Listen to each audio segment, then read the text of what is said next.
It's time now for Mr. Keene, tracer of lost persons.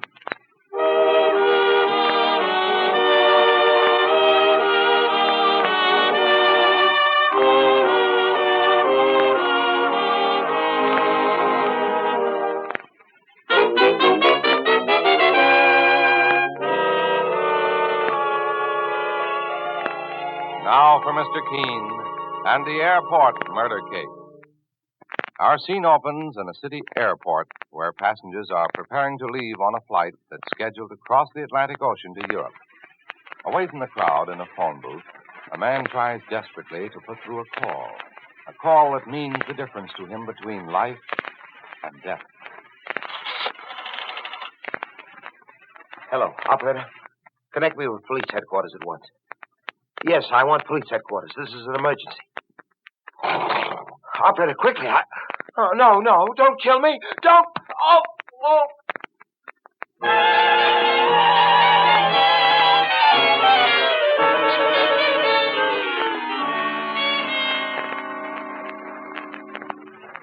Mr. Keene, I'm Mrs. Emily Haskell. I phoned you before to make an appointment here in your office. Oh, yes, Mrs. Haskell. Please sit down. This is my partner, Mike Clancy. Pleased to meet you, ma'am. How do you do? I see you've managed to compose yourself since I spoke to you. I'm sorry I broke down like that on the phone, Mr. Keene. But I couldn't help myself. My husband, the only man I've ever loved, was murdered last night. Murdered? You didn't tell me that over the telephone. He was stabbed to death in a phone booth at the city airport. Well, sure, I read about that murder in the papers this morning, Mr. Keene, sir. I saw it too, Mike. Mr. Haskell was stabbed to death within 10 yards of several passengers at the airport. But because he was in a phone booth, the murder wasn't noticed until the killer had a chance to get away. Walter, my husband, was on his way to Europe, Mr. Keene. The police found out he'd tried to contact them just before his murder. But it was too late. Were the police able to establish a motive for his murder, Mrs. Haskell? No. They found his sample case and his suitcase intact, and no money was stolen from his wallet. So they don't believe the motive was robbery. Did your husband have any enemies? He may have had one. Did you tell that to the police, ma'am? No, Mr. Clancy. Why not, Mrs. Haskell? Well, because, Mr. Keene, it involves a close member of Walter's family, his half-brother, Charles Prentice. We all call him Charlie. Yes? Well, Charlie and Walter had the same mother, but she married twice. That's why their last names are different. Well, what about Charlie Prentice? Suppose you tell us about him. Well, Walter, my husband, was a very successful exporter of costume jewelry. He was going to Europe to show a new line when he was murdered. His half-brother, Charlie... Well, Charlie never seemed to get started in business.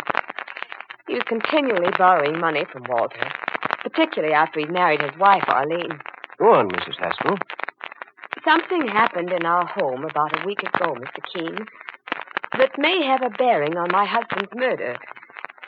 Charlie and Walter were alone in the study. Charlie come to borrow money again. And I heard everything that went on between them as I sat in the next room. All I need is $500 this time, Walter. I'll pay you back within a month. The way you paid back the last $500, Charlie, and the one before that. You've never paid back a debt in your life. What's the matter, Walter? Don't you trust me? Remember, I'm your own half-brother. Charlie, I'm beginning to feel that as long as you can borrow from someone, you'll never try to amount to anything. I didn't come here for a lecture. And I'm not going to lend you the money for your own good. Don't give me that holier-than-thou attitude, Walter. Your slate isn't so clean, either. What do you mean by that, Charlie? Suppose I told Emily, your wife, about Margot Allison. You wouldn't like that much, would you? Margot Allison is only an employee of mine. Oh, sure. You gave Margot a job as your Eastern representative. I gave her that job because she knows the costume jewelry business. She's also handy to have around whenever you feel lonely. Now, look here. One more remark like that and I'll... Walter! Oh, Emily, it's you.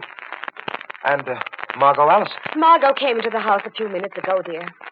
Unfortunately, we both heard every word Charlie said just now. Yes, I heard it. All right. Then let's have it out. Margot, tell my half-brother Charlie the truth. Show him up to be the liar he is. Sure, Margot. Show me up. and then try to deny what you told me a few weeks ago. Margot, what did you tell Charlie? I said I ought to quit my job, Emily, because I was falling in love with Walter, your husband. You were falling in love with me. Margot! Emily, there's been nothing between Margot and me. I didn't know she felt that way about me. That's quite true, Emily. Don't blame Walter. It's all my fault. And I've come here today to tell you I was leaving his employ. I'm sorry for everything. Oh, but Margot... Don't say any more, Walter. There's no more to be said. Goodbye, Walter. Emily. Emily, I hope you understand. I think I do, Walter. And as far as you're concerned, Charlie, get out of my house and stay out for good. I'm going, Walter. But one of these days I'll make you crawl, and don't forget it.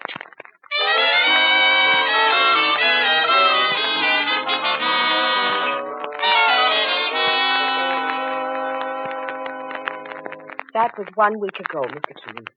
All that happened in our house.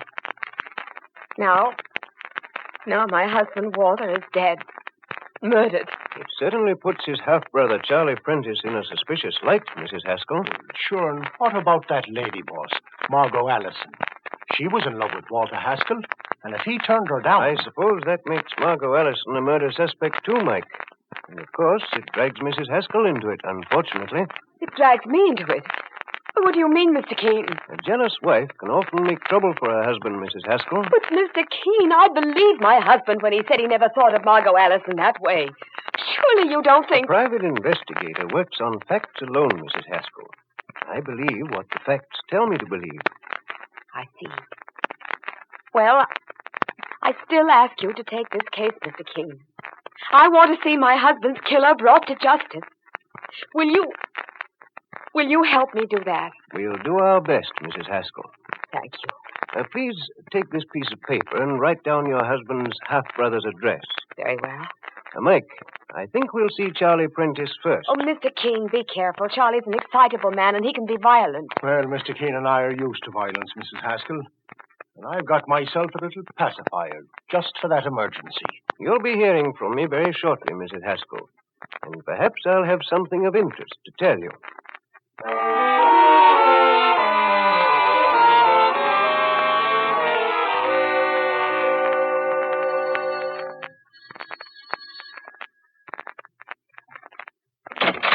Yes? My name is Keene, and this is my partner, Mike Clancy. Mr. Keene, the famous investigator? Is Mr. Charlie Prentice at home? Charlie's out right now, but please come in. I'm Arlene Prentice, his wife. When do you expect your husband back, Mrs. Prentice? I don't know, Mr. Keene. Has he heard the news yet? What news, Mr. Clancy? Walter Haskell, your husband's half-brother, was murdered last night. Walter murdered? Oh, no. He was stabbed to death in an airport phone booth. Oh, how horrible. Charlie will be heartbroken. Will he? What do you mean? Mr. Keene, you sound as we understand it, Mrs. Prentice, your husband quarreled with his half-brother, Walter Haskell, last week. I didn't know anything about that. We are here to ask him a few questions. Tell me, when did he leave the house? Early this morning, Mr. Keene. To go to work? Yes. Let me have his office phone number, please. I'd like to contact him. I don't know the phone number. Well, what's the name of the firm he works for? Please, Mr. Keene, don't ask me so many questions. Mrs. Prentice, you're holding something back from me. No, I'm not. As I understand it, your husband never had a steady job. You just said he'd gone to work as an excuse. Mr. Keene, Are you going to tell me the truth, Mrs. Prentice? Or must we send a police alarm out for your husband? Oh, no, Charlie's innocent. He didn't murder his half-brother, Walter. Then where is he now? I don't know. Mike. Yes, sir? Make a search of this apartment. Right, sir. My husband isn't hiding from you, Mr. Keene. He didn't come home last night at all. Did he have any reason that you know of for staying away? We had a fight yesterday. It was about money. I told Charlie that if he didn't try to get a steady job, I'd leave him. He left the house in a rage. I'm afraid I'll have to notify the police, Mrs. Prentice. Walter Haskell was murdered last night. And your husband is a suspect in the case. Oh, I'd say he is, boss. What's that you're holding, Mike? Well, I found this in a closet inside, hidden under some clothes. It's a sample case, Mr. Keene. And take a look inside of it. loaded with jewelry. Well, it's costume jewelry, that's all. Yes, Mrs. Prentice. Some of these trinkets are partially made of gold. I'd say the contents of this sample case might be worth about $500. I was only keeping it here for Walter. Then this sample case of costume jewelry belongs to Walter Haskell, the murdered man. Yes, Mr. Keene. And you were keeping it here? Then your husband had nothing to do with it. Charlie didn't even know the sample case was in the house. His half-brother, Walter, came here to the apartment early yesterday evening and asked me to hide that case for him. The murdered man asked you to hide it? Those were the words that he used, Mr. Keene. And sure, the whole thing sounds fishy to me, boss. Charlie Prentice and his wife here needed money. And I've heard a murder committed for $500 before. Mr. Clancy, are you trying to say that I'd kill my own brother-in-law for a sample case full of cheap jewelry? If that's your husband, Mrs. Prentice, I warn you not to tell him we're here. Hello? Oh, yes, Charlie. What? Oh, I see. Very well, I will right now. Yes. Goodbye. Mr. Keene, it was my husband. Charlie asked me to pack a suitcase and meet him at the information booth at Pennsylvania Station in half an hour. All right, Mike. Suppose you go down there and pick up Charlie Prentice. Bring him back to our office. I'm going to take this sample case of jewelry over there now. All right, sir. Mrs. Prentice, is this your husband's picture on the piano? Yes, Mr. Clancy. Well, I'll take it along so I can identify him. I advise you to remain right here in your home, Mrs. Prentice. This sample case belonging to the murdered man places you under as much suspicion as your husband. I won't try to leave, Mr. Keene. All right, Mike. Keep that appointment with Charlie Prentice at the railroad station. I have a feeling we may be coming closer to the solution of Walter Haskell's murder with every passing minute.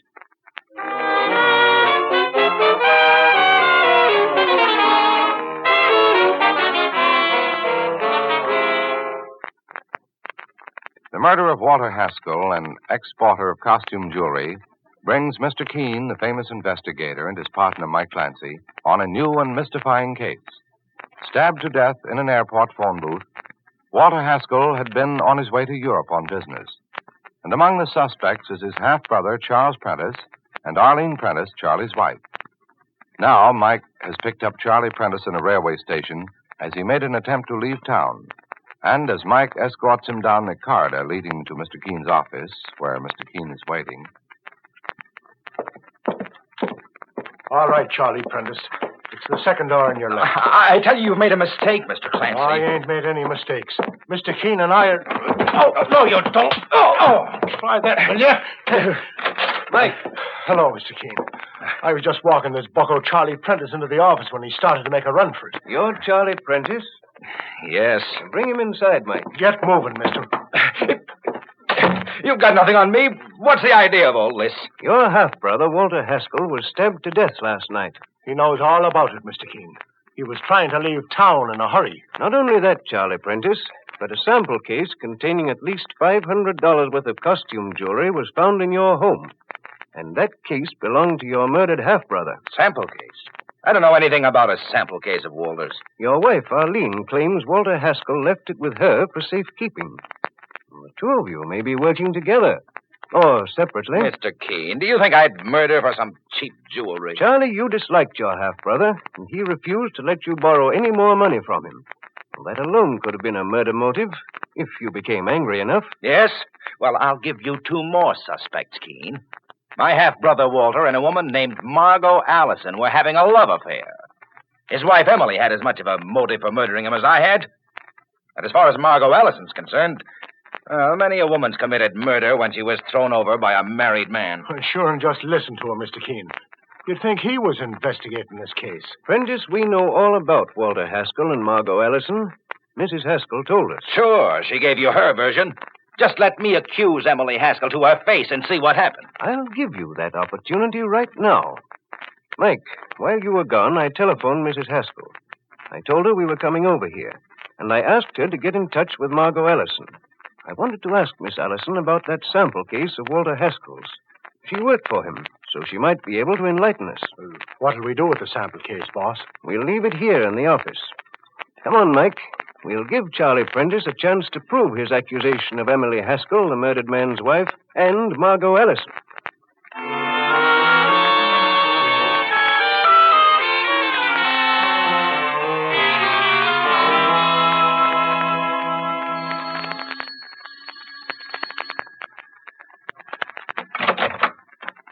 Oh, Mr. Keene, Mr. Clancy. Mrs. Haskell, we've brought Charlie Prentice with us. Oh, come in. Margot Allison is here.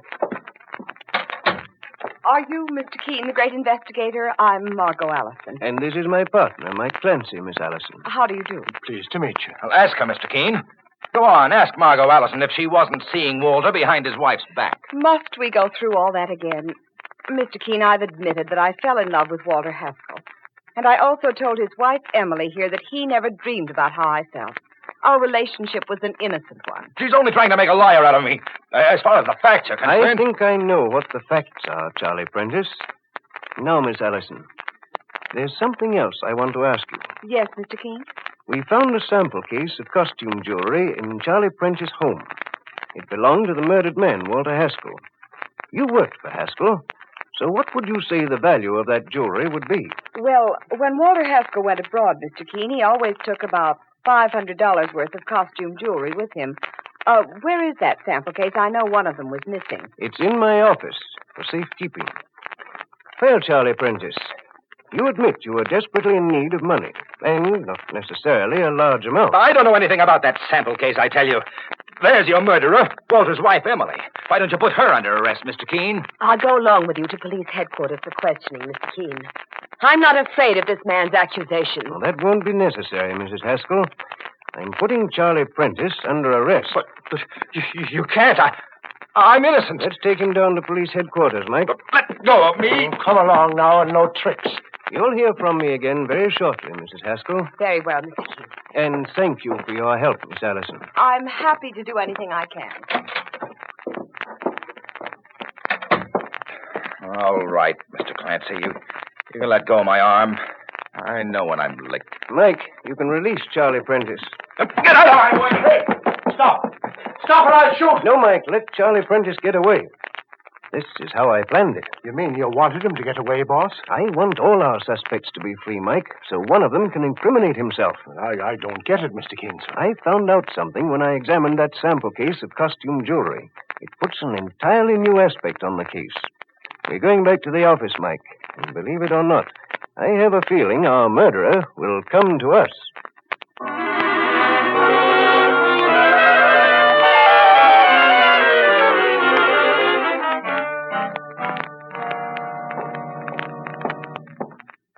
Mike, have you got your key to the office door? Right here, Mr. Keene, sir. I think that Mike, wait a minute. There's a woman standing in front of our office door over there. She's trying to break in. It's Arlene Prentice, Charlie Prentice's wife. Looks as though your murder suspect showed up even sooner than we thought, boss.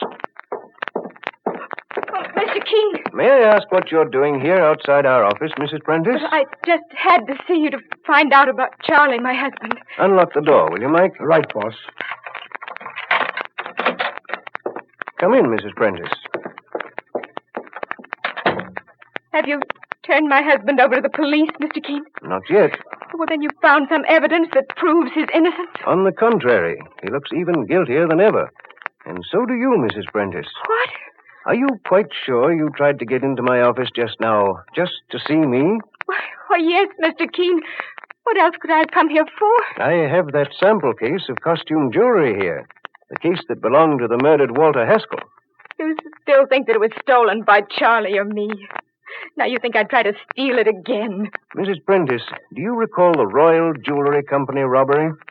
The Royal Jewelry Company? It's one of the bigger jewelry concerns. Their safe was looted about 3 months ago. The haul amounted to almost $300,000 in jewels. And so far, those jewels have never been recovered. Don't answer that phone, Mike. Sir? Let it ring.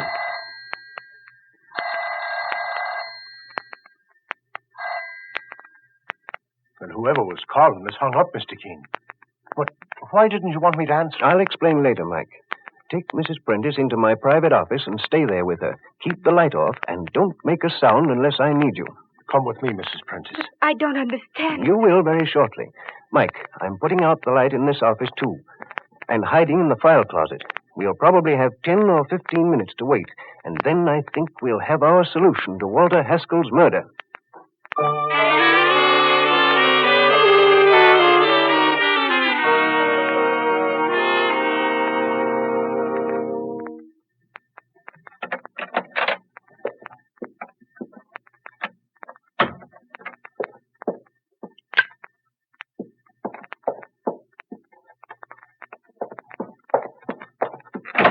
Just a moment. Mr. Keene. Well, Margot Ellison.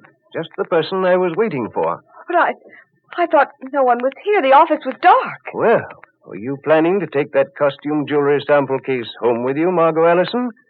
Now I can understand why you think it's so valuable. Well, what are you talking about, Mr. Keene? I've already removed the diamonds from the false bottom.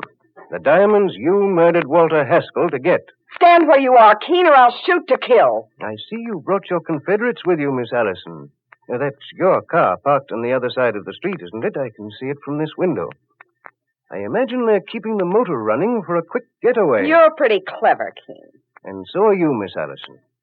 When you took a job working for Walter Haskell, he never realized you were the famous jewel thief the police have been after ever since the Royal Jewel Company was robbed of $300,000 worth of diamonds. You stole those gems, then devised a very interesting way of smuggling them out of the country so they could be safely sold abroad. If that fool Walter Haskell hadn't crossed me, my plan wouldn't have failed. He said he'd go in on this with me, then he tried to double-cross me at the airport by calling the police. Well, first, he hid this sample case in his half-brother Charlie Prentice's apartment. That's something you didn't count on. You're right, Keene. Walter Haskell took another sample case to the airport with him, pretending it was the one we'd hidden the diamonds in. But I didn't have to figure out what to do when I saw him go to that phone booth. I stepped into the booth next door and heard him ask for the police. And that's when you knifed him to death. I took that job with him just to see how well he stood with the customs men in Europe. That's where we had to take the stolen sparklers to sell them. I couldn't have smuggled those diamonds through. But they would never have suspected Walter Haskell. A maker of cheap costume jewelry, it was a perfect scheme. And you let him in on your scheme, Miss Allison, thinking you could buy him off. Yes, but something told me to keep an eye on him, and my hunch was correct. You played your cards carefully, didn't you, Miss Allison? You even pretended to be in love with Walter Haskell. You were just as cautious a little while ago when you phoned this office first to make certain no one was here before you came for the sample case. But I was suspicious of you before that, Margot Ellison. Really? When you asked me casually where the case was, I thought you'd be the one to fall for my trap. Hand those diamonds over, Keene. Hand them over or I'll kill you. Look out, boss. Don't try to reach for that gun on the floor, lady. Next time I'll aim for your heart, not your hand. Good work, Mike. Oh, bring Margot Ellison over here and let her look out the window. You may have me, Keene, but when my boys find out, they'll square accounts. Oh, no, they won't. Look. It's a police car. Yes, Miss Allison. And your two Confederates are coming out with their hands in the air. I took the precaution of calling the police while I waited here for your arrival. They've got your partners, Margot Ellison, and they'll be up here within 5 minutes to arrest you, too, for the murder of Walter Haskell.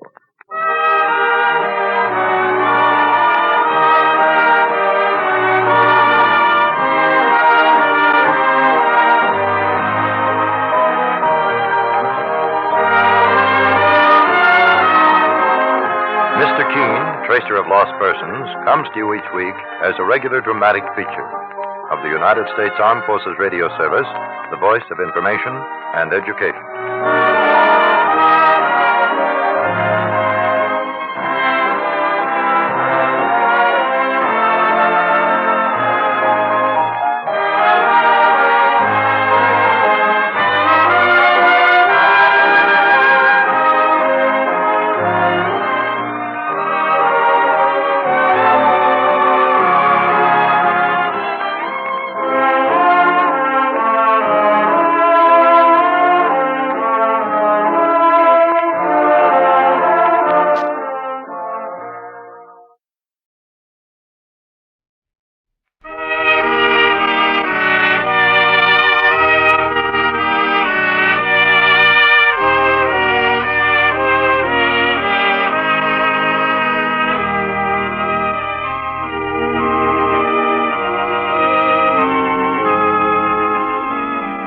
presenting Mr. Keene, Tracer of Lost Persons, a new weekly feature on NBC's All-Star Festival of mystery, comedy, music, and drama. Brought to you by Chesterfield, always milder, better tasting, cooler smoking, plus no unpleasant aftertaste. By Anacin, for fast relief from pain of headache, neuritis, and neuralgia. And by RCA Victor, world leader in radio, first in recorded music and first in television.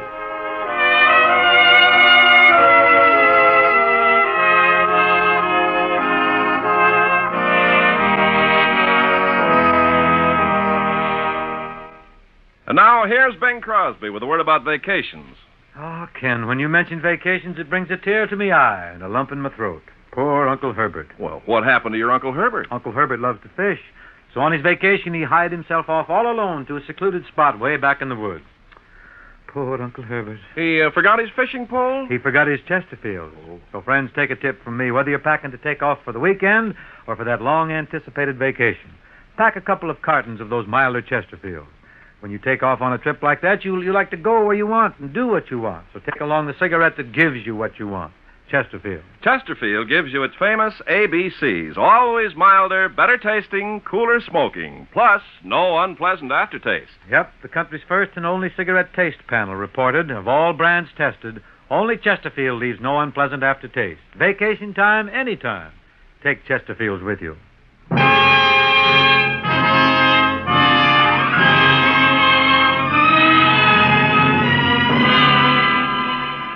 Now, Mr. Keene, Tracer of Lost Persons, one of the most famous characters of American fiction in one of radio's most thrilling dramas. Tonight, the famous old investigator's case is entitled The Abandoned Well Murder Case. Our scene is a deserted farm about 60 miles from New York. It's almost dusk, and a middle-aged, well-dressed man with iron-gray hair paces back and forth near an abandoned well. With mounting annoyance, he glances toward the overgrown shrubbery that surrounds the well. Confound it, it must be almost 7:30. I don't like to be kept waiting. What the devil can...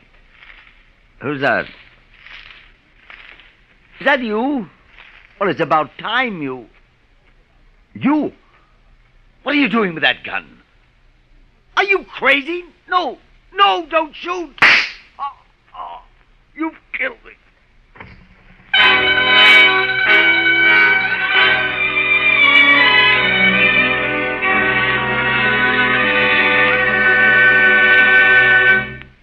Well, here, Mr. Keene, are them papers on the Brennan case. All ready to file and marked closed. Yes, Mike, that was a difficult case. Now, perhaps it's time you and I took a few days' vacation. A fishing trip, or... Can I help you, ma'am? Are you Mr. Keene? No, I'm his partner, Mike Clancy. Oh, please, I must see Mr. Keene at once. I didn't phone for an appointment. Well, now, who are you, ma'am? I'm Mrs. Crane, Mrs. Rachel Crane. Well, this is Mr. Keene right here. How do you do, Mrs. Crane? Oh, Mr. Keene, I'm so upset, so frightened. Well, please sit down and tell me what's the trouble. Thank you. Mr. Keene, my employer, Henry Kellogg, has been murdered. Your employer? Yes, sir. I'm his housekeeper at Hillview. That's Mr. Kellogg's estate, about 60 miles from here. 10 years ago, he took me and my little daughter into his home and gave me a position as his housekeeper. No one could have been more kind, more sympathetic. Try to compose yourself, Mrs. Crane, and go on with your story. Well, Mr. Keene, the night before last, Mr. Kellogg left the house for his evening walk. When he didn't return by midnight, I became worried and called the local police. Yesterday afternoon, they found Mr. Kellogg's body at the bottom of an abandoned well on the farm next to ours. He'd been shot through the heart. Saints preserve us. You mean he'd been murdered and his body dumped into the well? Yes, Mr. Clancy.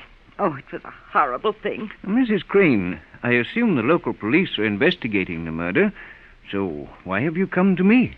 Because, Mr. Keene, unless you can help me, they'll probably arrest me for Henry Kellogg's murder. Why do you say that? Because I happen to know that he was leaving me $20,000 in his will. After all, I've been working for him for 10 years.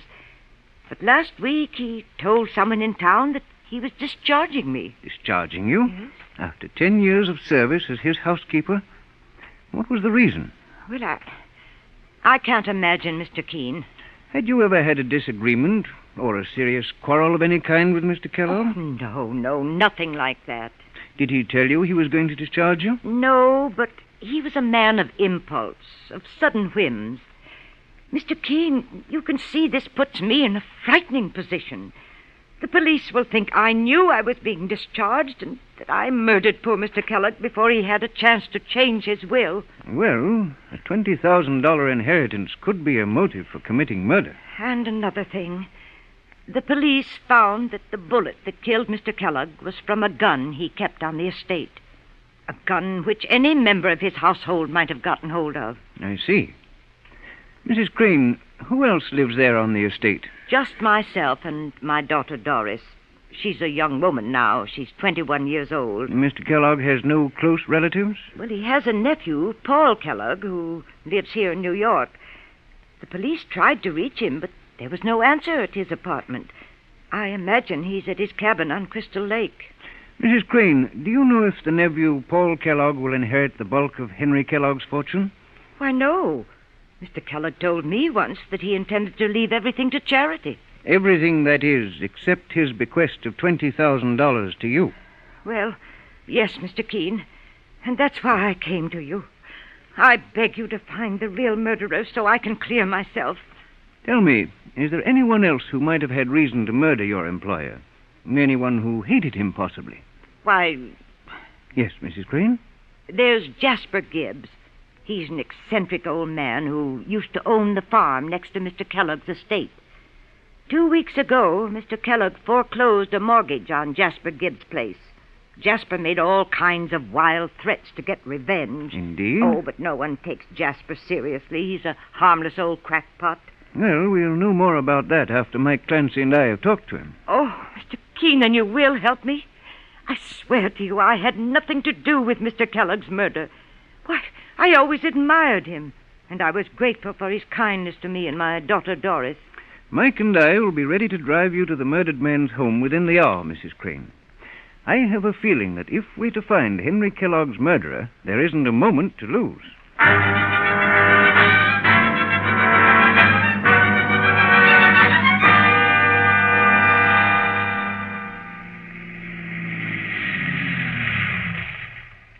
Here we are, Mr. Keene and Mr. Clancy. This is Mr. Kellogg's home. Well, sure, it's a mighty elegant place, boss. A real country estate. Yes, Mike. One would think it would require a staff of servants to run it. Mr. Kellogg didn't like a lot of people around. What is it, Mrs. Crane? Why, that car in the driveway. It's Mr. Paul's roadster. You mean Henry Kellogg's nephew? Yes, sir. Oh, there you are, Mrs. Crane. Why, Mr. Paul, I didn't know you were here. I was up at my lake cabin. I got back to New York this morning, and the police phoned and told me Uncle Henry had been murdered. Who are these gentlemen, Mrs. Crane? It's Mr. Keene and Mr. Clancy, the private investigators. Mr. Keene, this is Mr. Kellogg's nephew, Paul. Oh, Mr. Keene, I've often heard of you. How do you do, Mr. Kellogg? Glad to meet you, young fella. Please come into the house, gentlemen. This whole thing is shocking. But, Mrs. Crane, I had no idea that you'd gone into the city to bring Mr. Keene into the case. Doris didn't tell me. My daughter didn't know. Now, Mr. Keene, if you'll all excuse me, I want to put away my things and see where Doris is. Certainly, Mrs. Crane. Mr. Kellogg, you say you just arrived here at your uncle's home? About 5 minutes ago, Mr. Keene. So, Mrs. Crane, the housekeeper, has asked your help in solving Uncle Henry's murder. I suppose she's very worried, the situation being what it is. Just what do you mean by that, Mr. Kellogg? Well, look at the spot she's in. After that quarrel with Uncle Henry, it's no wonder she's panicky. Quarrel? Sure, Mrs. Crane never mentioned any quarrel to us, boss. No, Mike. She told us she and Henry Kellogg were on the best of terms. She didn't tell you of her threats against him? Threats? What threats, Mr. Kellogg? Suppose you tell us about that. Certainly, Mr. Keene. You haven't met Mrs. Crane's daughter, Doris. When you do, you won't find it difficult to understand how she captured poor old Uncle Henry's fancy. He wanted to marry Doris Crane. Marry her? Well, sure, and I thought your uncle, the murdered man, was in his 50s. He was, Mr. Clancy. And Doris Crane is 21. About 2 weeks ago, her mother found out what was going on. Mrs. Crane nearly blew the roof off. You mean she disapproved? Disapproved? That's putting it mildly, Mr. Keene. She told Uncle Henry to stay away from her daughter, that she'd see him dead before she'd let Doris marry him. A man almost old enough to be Doris's grandfather. Well, sure, and I can't say that I blame the woman. A young, innocent girl like Doris Crane. Innocent? Mr. Clancy, one would hardly use that description of Doris Crane. She's as cold and calculating a female as you've ever met. Mr. Kellogg, were you here when the housekeeper, Mrs. Crane, threatened your uncle's life? Yes, I was, Mr. Keene. And how did Henry Kellogg react to it? Uncle Henry was very calm, but he said he intended to go right on doing what he felt was best. Then Mrs. Crane turned and left the room. I'll never forget the look of hatred in her eyes. Well, sure, and he never said a word to us, Mr. Keene, about her daughter being mixed up with the murdered man. However, Paul Kellogg has taken good care to mention it, haven't you, Paul? Doris, I didn't hear you come in. No, you were much too busy trying to cast suspicion on my mother. Mr. Keene, this is Doris Crane, the housekeeper's daughter. How do you do, Doris? This is my partner, Mike Clancy. Pleased to meet you. Mr. Keene, Mother tells me she's asked your help in clearing her of suspicion in the murder. Well, she's going to need it with someone like Paul Kellogg spreading lies about her. Lies? One moment, please. Tell me, Doris, just what was your relationship with the murdered man, Paul Kellogg? Why, I planned to marry him, Mr. Keene. He was head over heels in love with me. Of all the rotten luck for this to happen. If you don't mind my saying so, Doris, you don't seem grief-stricken about the murder of the man you loved. I didn't say I loved Henry Kellogg. I wanted to be mistress of this estate. I wanted expensive clothes, and jewels, and lots of money to spend. He could have given me those things. Well, I never heard anything so cold-blooded. Cold-blooded? I'm simply being truthful, Mr. Clancy. Which is more than you can say for Henry Kellogg's nephew, Paul. Just what is that supposed to mean? Why not tell Mr. Keene about your own relationship with your uncle? And just what was that relationship, Doris? Mr. Keene, Doris is making a mountain out of nothing. I'm perfectly willing to tell you that Uncle Henry and I never got along too well. In fact, 2 weeks ago, he ordered you off the estate. Is that true, Mr. Kellogg? Yes, Mr. Keene, it's true. I told Uncle Henry right to his face that I thought he was a fool for wanting to marry Doris, a girl young enough to be his granddaughter. He ordered me to get out of the house. And I know that what Doris here is insinuating, that I murdered Uncle Henry to get his money. I'm not so sure that you didn't, Paul Kellogg. That's a lie. You know very well I didn't. Now, Mr. Kellogg, do you inherit any of your murdered uncle's estate? No, Mr. Keene. I haven't a chance of getting a penny of it. I'm not even mentioned in his will, so I had no reason whatever to murder him. What? Saints preserve us, what was that? It's Mother. It came from the study. Come on, Mike. Mr. Keene. Mr. Keene, come here to the study quickly. What is it, Mrs. Crane? Look, there at the window, boss. It's a man trying to climb out. After him, Mike. Right, sir. Oh, no, you don't, me bucko. You're staying right here. Get away from me. Keep away, I'm warning you. Oh, so it's a fight you're after, is it? Well, now, there now. Hold still, mister. Sneaking into other people's houses, are you? Mrs. Crane, do you know this man? Yes, Mr. Keene. It's Jasper Gibbs, the man I told you about. The one whose farm was foreclosed by Mr. Kellogg. Well, now, what do you think of that? Oh, he gave me such a scare. I was coming along the hall when I saw him at the desk in the study. The minute I screamed, he started for the window. Mike, you'd better search Jasper Gibbs. He may be armed. No. Take your hands off me. Hold still now. Well, now, take a look at this, boss. A long, ugly knife in the pocket of his overalls. Give me that. Not until you tell us what you meant to do with it, Jasper Gibbs. And explain why you broke into this house.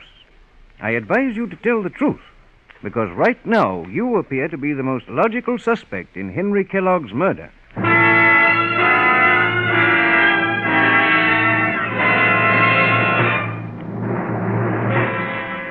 Mr. Keene will return in just a moment. But first, if you'd like to know a quick, easy way to ease the pain of headache, neuritis, or neuralgia, then by all means try Anacin. Your own dentist or physician may at one time or another have handed you an envelope containing Anacin tablets. Then you already know how incredibly fast and effectively Anacin brings relief. Anacin is like a doctor's prescription. That is, Anacin contains not just one, but a combination of medically proven active ingredients. For your own sake, try Anacin. Anacin is sold to you on this guarantee. If the first few tablets do not give you all the relief you want, as fast as you want it, you may return the unused portion and your money will be refunded. You can get Anacin tablets at any drug counter. Anacin comes in handy boxes of 12 and 30 tablets and economical family-size bottles of 50 and 100.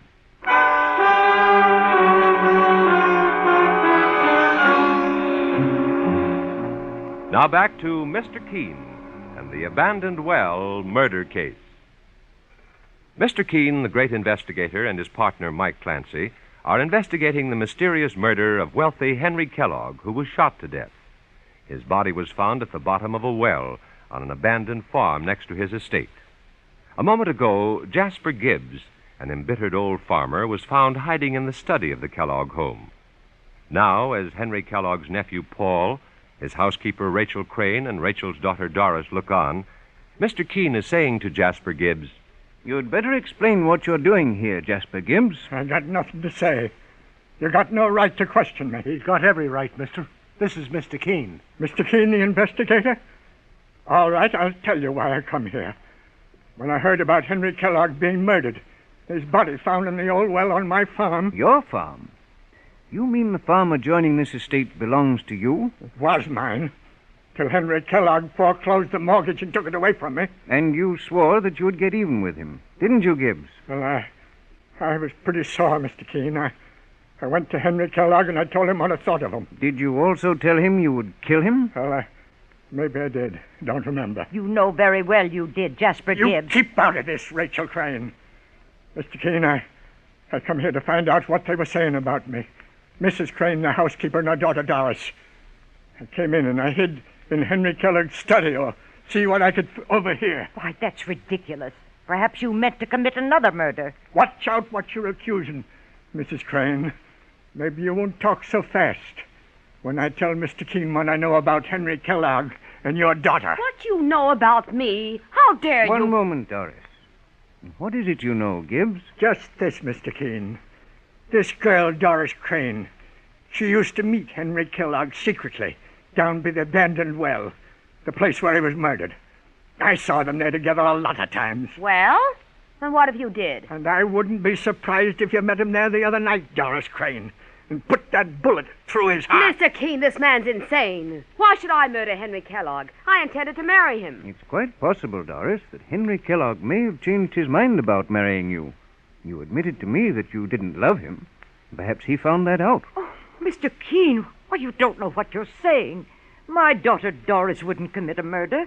As for you, Mrs. Crane, the fact that you neglected to tell me you strongly opposed your daughter's relationship with Henry Kellogg, that you even threatened him... Who told you about that?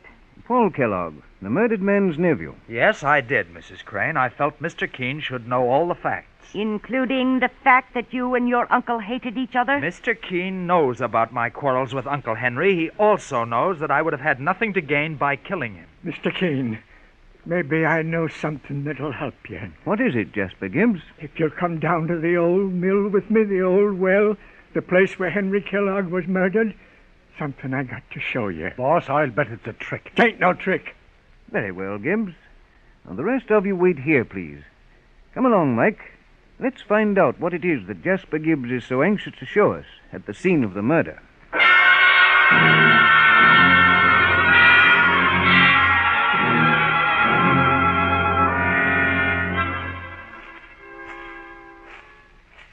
There's the old well right up ahead, Mr. Keene. And so I see. Now then, Gibbs, what did you want to show us? Mr. Keene, as soon as I heard about Henry Kellogg being murdered here at the old well, I came snooping around, and I found something that the police didn't notice. Look, right there where I'm pointing. What is it, Mr. Keene, sir? Well, there seems to be some tiny pieces of glass at the edge of the well, Mike. That's right. And back at the house, I seen the housekeeper's daughter, Doris Crane. She was wearing a necklace made of glass beads. Saint preserve us, he's right, boss. I saw the necklace myself. And so did I, Mike. But Jasper Gibbs, it seems to me you're very eager to plant suspicion on Doris Crane. I'm only trying to help you find Henry Kellogg's murderer. Well, I'll put these slivers of glass in my pocket. And Mike and I will be getting back to the house. Where are you staying, Gibbs? Well, I got a room in town.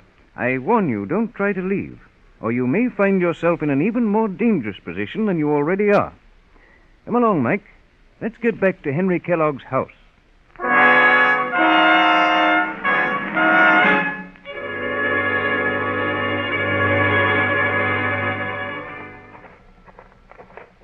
Well, here's the front door, Mr. Keene.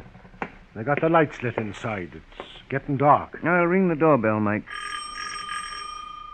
And, Mike, remember, not a word about those slivers of glass we found at the old well. Well, sure, I won't say a thing, sir. Oh, Mr. Keene and Mr. Clancy, come in. Yes, Mrs. Crane. Well, what did that crazy old man, Jasper Gibbs, have to show you down at the well? Nothing of importance, Mrs. Crane. Of course not. He's an eccentric old crackpot. But completely harmless. I'm not so sure, Paul Kellogg. In fact, I've been wondering just why he sneaked in here a while ago, and what he was doing at the desk in your uncle's study. My uncle kept all his private papers in that desk. Mr. Keene, do you think... Maybe Jasper Gibbs was trying to steal the mortgage papers, hoping to get his farm back. I'm afraid that wouldn't do him much good. Maybe we ought to keep the door to that study locked, at least until Uncle Henry's murderer is caught. I think that's a good idea, Mr. Kellogg. None of your uncle's private papers should be touched until I've had a chance to go over them thoroughly. In fact, I want to search the entire study for a possible clue. Do you want to do that now, Mr. Keene? No, it's getting late. But Mike and I will do it first thing in the morning. Mrs. Crane, is there a room for us to spend the night in here in the house? Oh, yes, Mr. Keene. You and Mr. Clancy can have the guest room on the second floor. Good. And Mrs. Crane, do you have the key to Henry Kellogg's study? Why, yes. It's here on the mantel. Mr. Kellogg always kept it in this little box. Would you give the key to Mike Clancy, please? But Why do you hesitate, Mrs. Crane? Very well. Here's the key, Mr. Clancy. Well, thanks. Mike, I want you to lock the door to Henry Kellogg's study and keep the key in your pocket. Right, sir. Tomorrow morning we'll go over every inch of the study, because I have a feeling we may discover something in that room which may lead us straight to Henry Kellogg's murderer.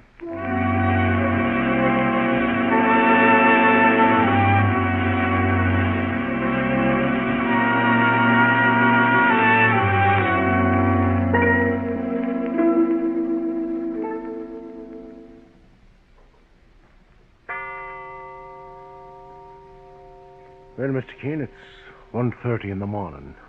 We've been hiding here in Henry Kellogg's study for 2 hours. I don't think we'll have much longer to wait, Mike. I'm sure none of them heard us come in here. Well, boss, do you think... Wait, Mike. Someone's at the window. Quick, let's get in that closet. Right, sir.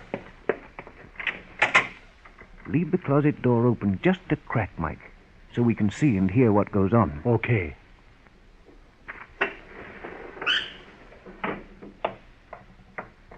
Someone's climbing in the window. Just as I expected.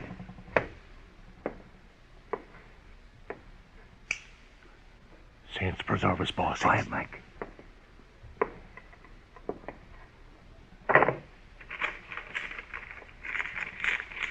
Open the closet door, Mike. Good evening, Paul Kellogg. Keene and Clancy, what are you doing here? We don't have to ask what you're doing here. You came to get that envelope from the secret drawer in your uncle's desk. Hand it over, please. No. The boss says to hand it over. Here's the envelope, Mr. Keene, sir. Thank you, Mike. Now, just take a look inside. Well, look at this, Mike. It's a fortune in negotiable bonds. I should say at least $200,000 worth. Give me those bonds. I don't think so, Paul Kellogg. I'll need them as evidence that you murdered your Uncle Henry Kellogg. You're out of your mind, Keene. You can't prove a thing. I have evidence that puts you on the scene of the crime. You claim that you first heard of your uncle's murder this morning, but I found slivers of glass near the spot where he was shot to death. What does that prove? Later, I noticed that the crystal on your wristwatch is broken. You must have smashed it when you pushed your uncle's body into the well. It'll be an easy matter to prove that the slivers of glass came from your watch. Well, you're licked, mister, so you may as well admit it. All right, I'll admit it. I murdered my uncle to get those bonds. A month ago, I found out by accident that he kept them in that secret drawer in his desk. Nobody knew about them. They weren't even mentioned in his will. But I knew I'd have to work fast before he married that girl, Doris Crane, and she found out about them. So you murdered your uncle, hoping to pin the crime on Doris or her mother. You planned to come back here later to get hold of the hidden bonds. But a few hours ago, when you suggested that the study door be kept locked, I suspected the truth. That something was hidden in here that you were anxious to get your hands on. So you laid a trap for me. All right, Keene, but you haven't trapped me yet. Get your hands up, both of you. Watch it, boss. Oh! You shot me in the hand. You're lucky I didn't put a bullet in your head, Kellogg. I was waiting for you to pull a gun, so I shot right through my coat pocket. Good work, Mike. You can take Paul Kellogg into custody. And when he faces a judge and jury, he'll learn the price he'll have to pay for murder.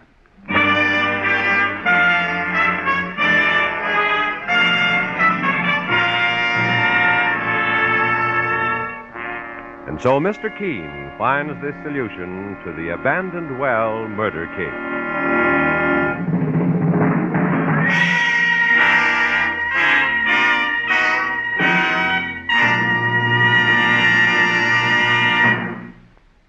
Here's a word from RCA Victor. When you buy RCA Victor television with RCA factory service, you get television's greatest combination. Any RCA Victor television owner can get RCA factory service with or without a contract. If your RCA Victor television set needs attention, simply call the RCA Service Company branch nearest you. Attention engineers. RCA is the world leader in radio, first in television and first in recorded music. To maintain this position and to achieve even greater developments in this unlimited field of electronics, RCA can use more engineers. RCA is producing electronic products for the armed forces, as well as a wide variety of commercial products, and needs qualified engineers for these long-range projects now. If you are an electronics engineer, RCA can offer you substantial opportunities.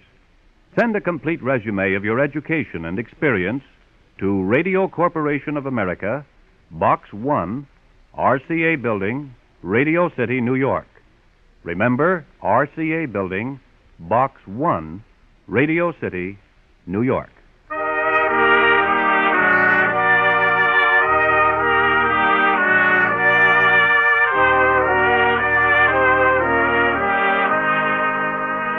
Listen again next week to Mr. Keene, Tracer of Lost Persons, a new weekly feature on NBC's All-Star Festival of mystery, comedy, music, and drama.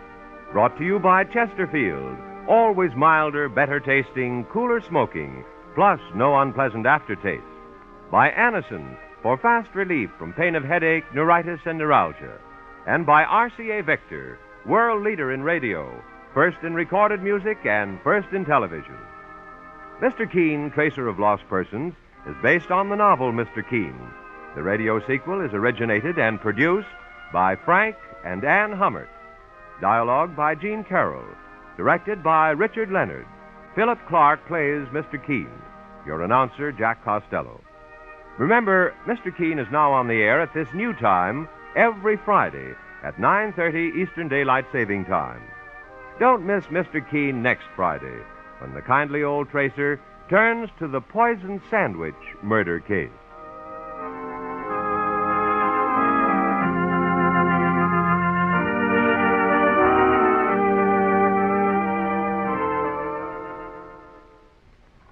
Next, it's music with Roy Shields on NBC.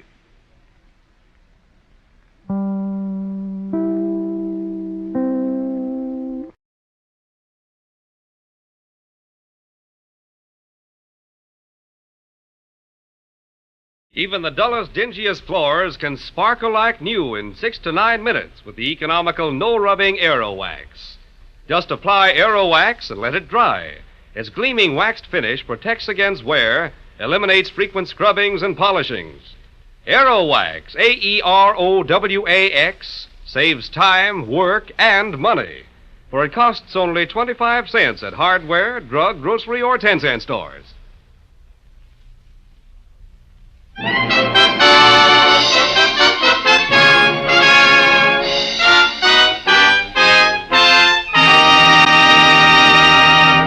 Mr. Keene, Tracer of Lost Persons, is on the air.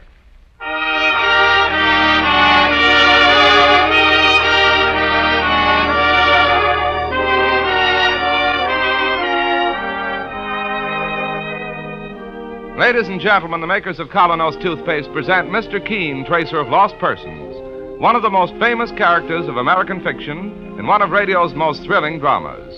Tonight and every Thursday night from 7:30 to 8 Eastern Wartime, the famous old investigator will take from his files and bring to us one of his most celebrated missing persons cases.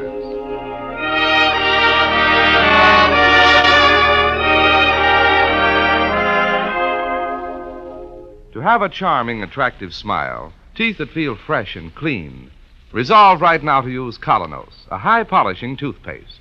Colonos helps clean and polish teeth beautifully, yet with utmost safety. Colonos has a refreshing, minty flavor you're bound to go for, because it leaves your mouth feeling fresh as a daisy. Get Colonos, K-O-L-Y-N-O-S, Colonos toothpaste tonight.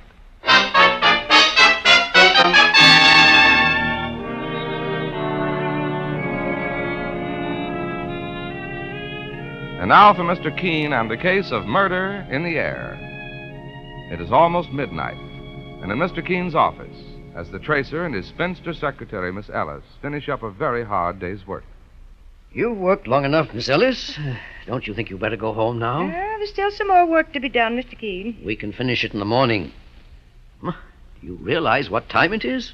Around 9, I should think. It's almost midnight. No. Yes. And I'd just as soon you wouldn't come in at all in the morning. Now get a good night's sleep. I'll be here at the usual time.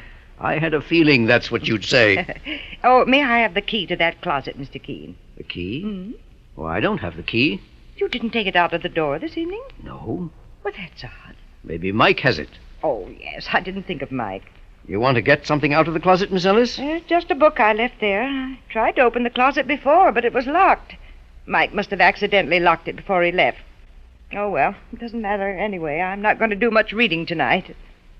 I should hope not. You go home and get some rest, Miss Ellis. I'll finish up here and lock the office. All right, Mr. Keene. Just midnight, I guess. Late, even for you. I'll be leaving very soon. Good night, Mr. Keene. Good night, Miss Ellis, and thanks for staying in.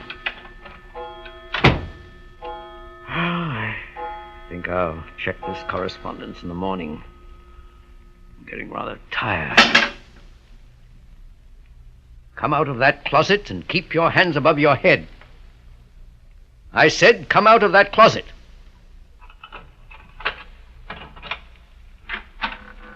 Well, good evening. Good evening. May I ask how long you've been in there? Since 8 o'clock. There was no one in the office when I came in, and... And you waited in the closet because it was so convenient, eh? Please, Mr. Keene, I know what you're thinking, but I'm not a thief, I swear it. What is your name, young lady? Barbara Halliday. And your business here? I had to see you, sir. I have a telephone and a secretary. I usually make my appointments with her.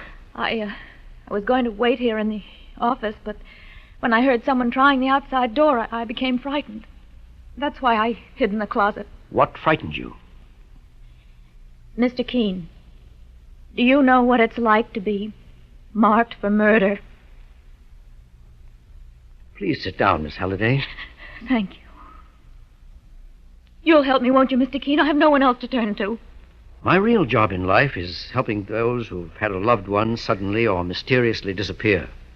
There are thousands of real missing persons cases every year in this country. I know there must be a great many, Mr. Keene, but I saw your name in connection with the Bennett murder case, the singing star at the Palladium. Well, that's true.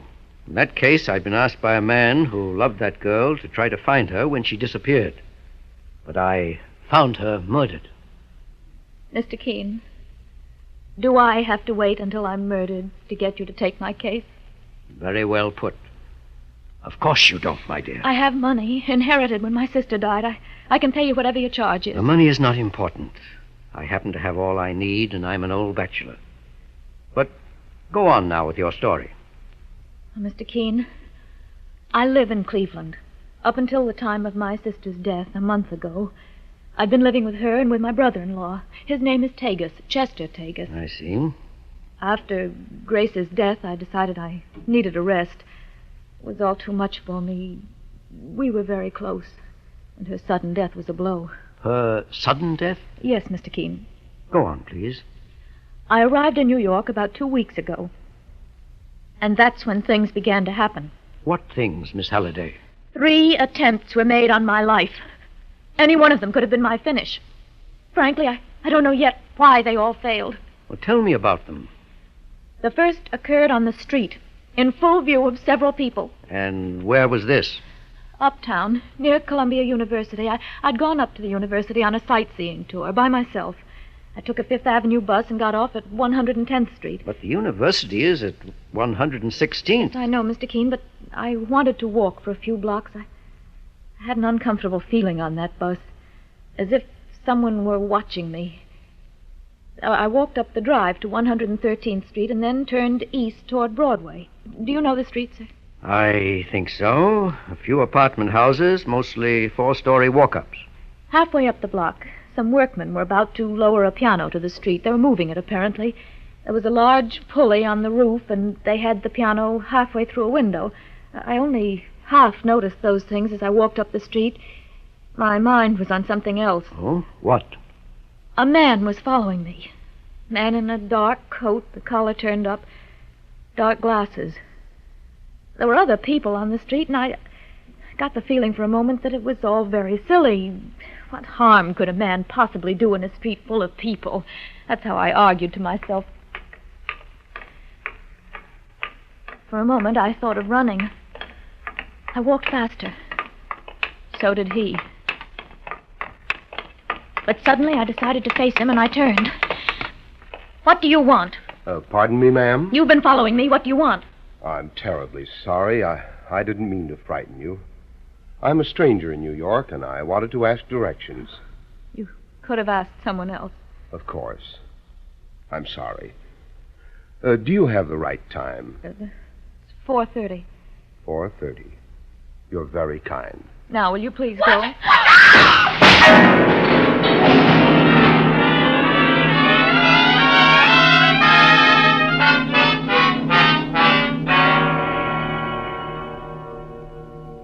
It was the piano, Mr. Keene.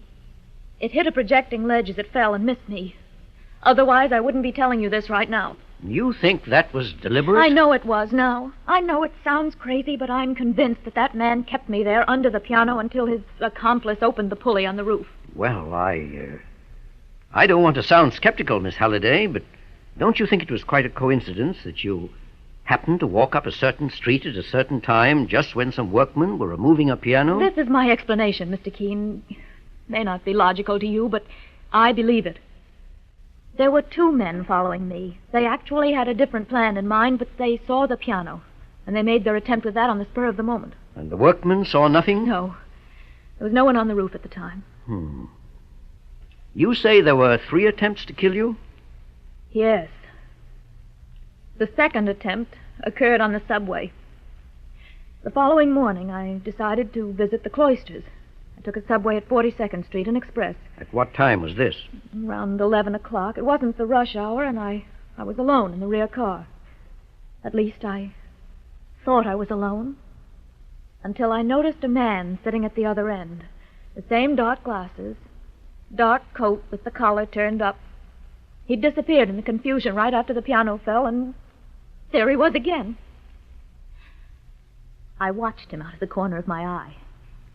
When the train reached 59th Street, he'd moved his seat, and he was now directly opposite me. Didn't you try to get out? I was afraid to move. I prayed that someone else would board the car, but it was still empty except for us when the doors closed. And the train began to move. What happened then? The run between 59th and 125th Street is the longest on the line. I suppose it really only takes a few minutes, but to me it seemed as if I was living my whole lifetime over again, because the man with the dark glasses had deliberately changed his seat again, and he was now sitting next to me. There was no conductor on that subway car, as sometimes there aren't. I started to get panicky. I couldn't scream. We were in the last car, and the noise was too strong.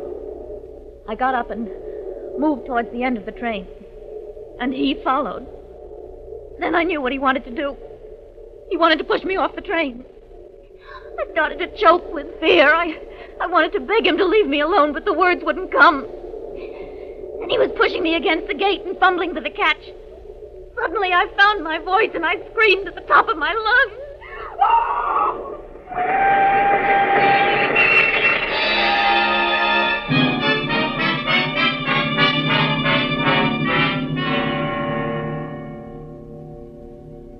Later, I opened my eyes and found a conductor looking down at me. I'd fainted. My enemy was gone. Was there an investigation? No, I didn't tell anyone what had happened. I just took a cab home as quickly as I could and went to bed. The next day I was ill from fear and anxiety. Every time I heard a footstep in my hall, I thought it was the man with the dark glasses. You kept to your room then for several days? Yes, I had my meals sent up. The only one I would admit was the waitress who brought my food from the restaurant downstairs. Where were you living? In a brownstone house on 37th, Mr. Keene. I've since changed to a woman's hotel, the Charlotte. Yes. Go on. Well, at the end of 3 days, I began to get hold of myself again. I felt stronger, and I decided to leave town as soon as I could. And then one evening, Marion, the waitress, brought my dinner as usual. Who is it? Marion, ma'am. Oh, just a moment, I'll let you in.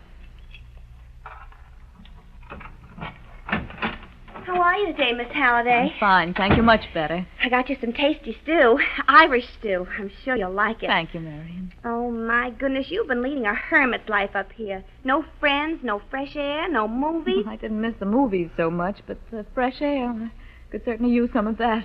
Why don't you go out for a walk after dinner? No, I don't think so. Oh, but it's so nice out, and you'll feel fine after you have that lovely dinner. Wait till you taste that stew. I had some myself, and it's super. I'll bet it is. Do you want me to uncover it for you? No, thanks. I'll do it. Stew does look good. There's hot potatoes under the other cover. Oh, they look nice, too. And under that third dish, I guess they must be the peas. Oh, thank you very much. Oh! What is it, Miss Halliday? In the dish, Marion. Oh! It's a spider. A dead spider. Do you know what kind of a spider that is? They call it the Black Widow. The deadliest in the country.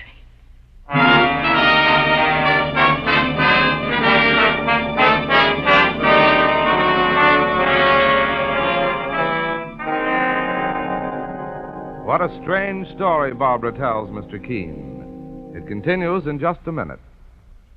Mr. Keene is broadcast to you by Colonos Toothpaste.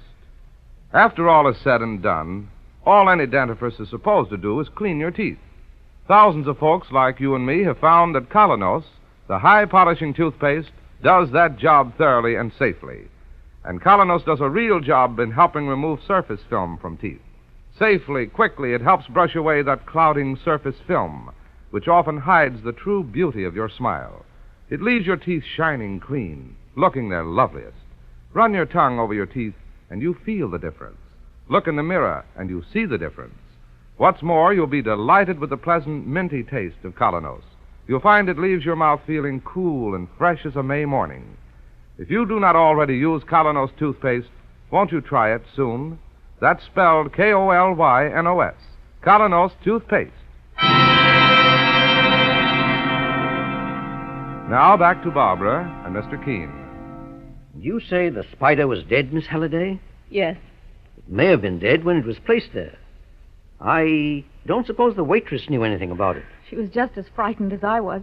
See, I have a theory, Miss Halliday. I don't believe anyone was really trying to kill you. If they wanted you dead, they could have accomplished it in the subway or in some other less complicated way. But you do believe all this has happened to me? You don't think I'm making it up? No, my dear. I believe you. But I think they've all been merely attempts at murder, attempts to frighten you. But why? That's what I'm going to find out. Now, you say you're living at the Charlotte? Yes, sir. You believe you're safe there? Safe as I could be anywhere. Well, suppose I see you home now. I must say this is one of the most peculiar cases I've ever had. And if it's in my power, my dear, I'll solve it for both of us.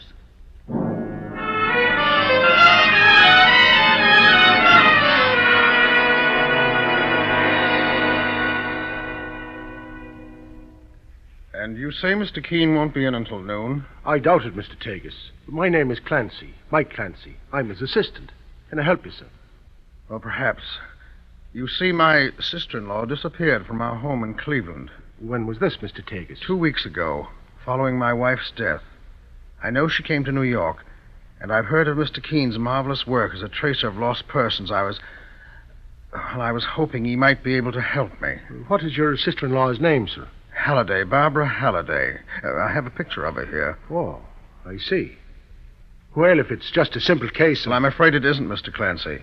Simple, I mean. Oh. You see, Miss Halliday is not well. She has what you might call hallucinations. Oh, I see. As a matter of fact, sir, there's no question about it. About what, Mr. Tagus? My sister-in-law, Barbara, has lost her mind.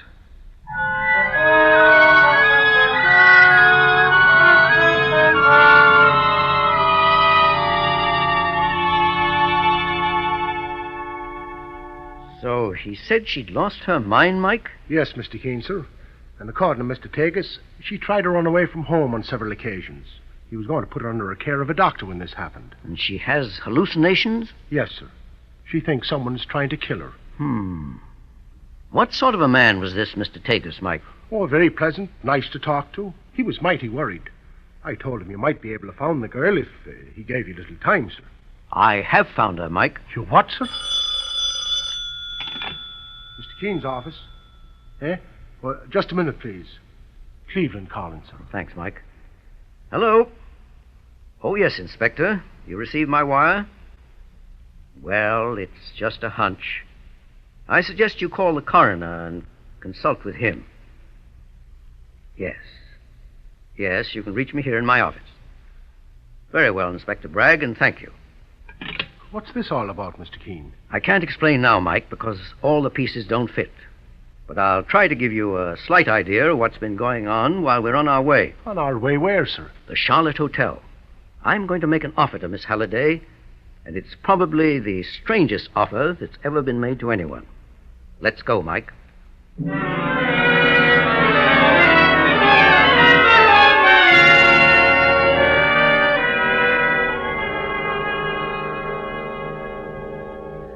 We can talk here in the lobby, Mr. Keene. This is my assistant, Mike Clancy. Miss Halliday. How do you do? I'm glad to know you, miss. Sure, and I just met your brother-in-law. My brother-in-law? Here in New York? Well, We haven't got much time, Mike. Do you mind? Oh, no, of course not, sir. Miss Halliday, I've been thinking over everything you told me about your home life. And I've been trying to make some logic out of those details you've given me concerning your sister and her husband. Now, you say you were always on good terms with him? Oh, always, Mr. Keene. Well, the only thing is, I believe he sometimes resented my presence in his home, but that was only natural. When he married Grace, he didn't bargain for a third party. Well, that's neither here nor there at the moment. I've thought of one way in which we might be able to catch the would-be murderer. But it involves a good deal of danger. I'm not afraid, Mr. Keene. Well, first let me explain my plan, and then give me your answer. Now, it's obvious that this man will make another attempt to kill you. I say it's obvious because he has something definite in mind. He wants you to believe you're in great danger for some reason. Go on, Mr. Keene. When a hunter in the African jungles wanted to bag a tiger, he'd set a lamb in the trap. Well? Would you be the lamb? You want me deliberately to expose myself to him? Yes. All right. Now, wait. Don't give me your answer so quickly. Let me explain the greatest danger of all. Up to now, as I've told you, he's only been bluffing, in my opinion. Just trying to frighten you half out of your mind. Well, if he discovers that you have help and that you've set a trap for him, he may want to really finish the job this time. I understand. And you're still willing to do it? I'd rather take that chance than live like a hunted rabbit for the rest of my life. That's how I'm living now, Mr. Keene. And I can't stand it any longer. can't stand Oh, there It's now. all right, Miss Halliday. We're going to help you, I promise. Now, here is the plan.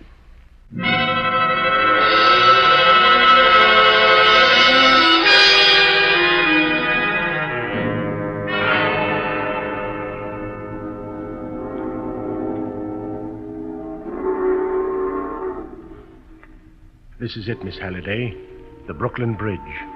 Mr. Keene wants me to walk across it alone, Mr. Clancy? Yes, I'll follow you, but from a distance. We want to give this killer plenty of rope. It's very foggy tonight. So much the better. The bridge seems to be empty now from here.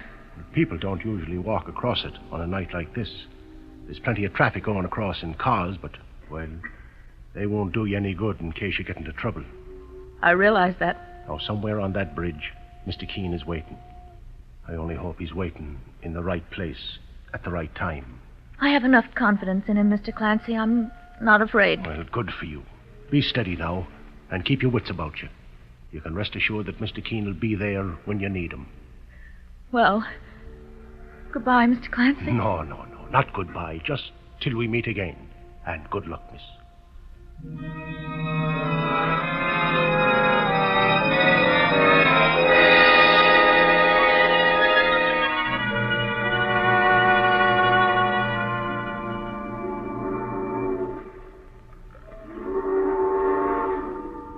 Barbara! Well, Chester, what are you doing here? Oh, it's just what I was going to ask you.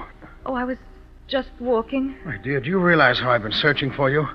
I've combed New York. I'm sorry I left so suddenly, Chester. I didn't mean to worry you. Haven't you been well, Barbara? Yes, I've been... This is just about the most peculiar meeting I've ever had.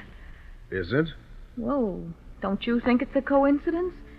To meet on Brooklyn Bridge in a city like this? Well, no matter.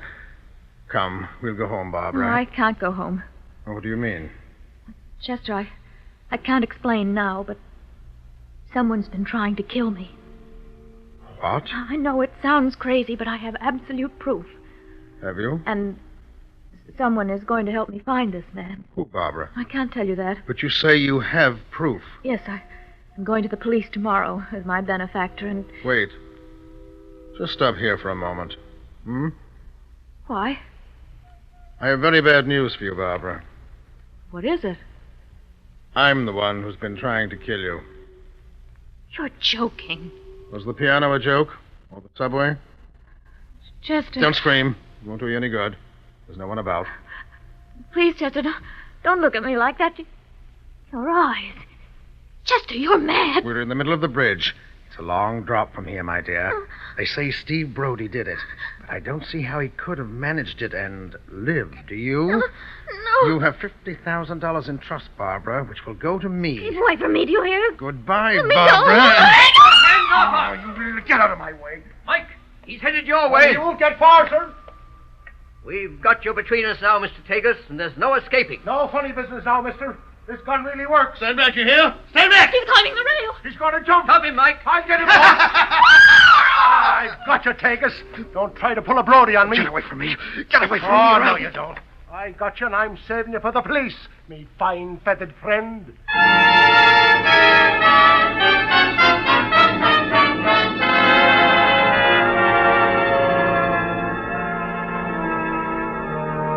Feeling better now, Miss Halliday? Much better. Thank you, Mr. Keene. I brought you back to my office before taking you home because I wanted to show you this wire from Inspector Bragg in Cleveland. Shall I read it to you? Please. Mr. Keene, I'm so mixed up. As well you might be. This wire will be quite a shock. Have definite proof that Grace Tagus was murdered. Handkerchief found in Chester Tagus' trunk contained traces of poison. Have wired New York police to hold Tagus. Thanks, Bragg.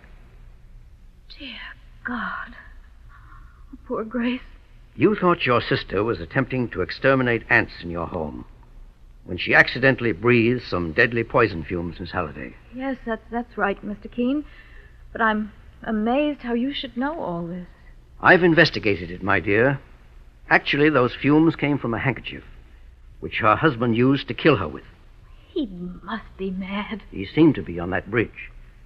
At any rate, we've got him now, and there's still another explanation for his actions in the case. Yes?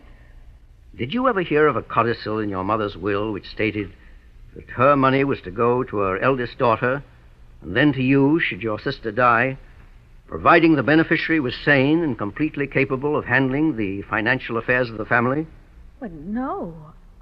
I wasn't present at the reading of the original will. Well, your brother-in-law was.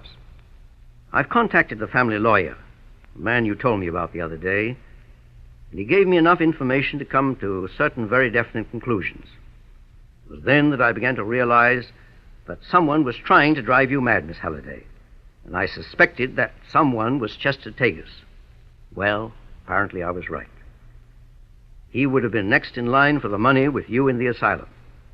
But now he'll have to face the charge of the murder of your sister. Keene, how can I ever thank you for what you've done for me? It's not necessary to thank me, my dear.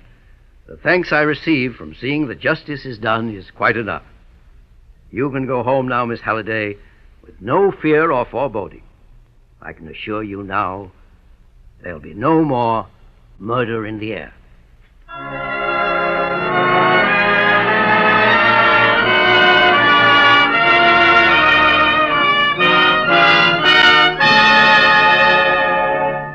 Listen next week at the same time when Mr. Keene brings us the fascinating case of the lady who didn't want to be found.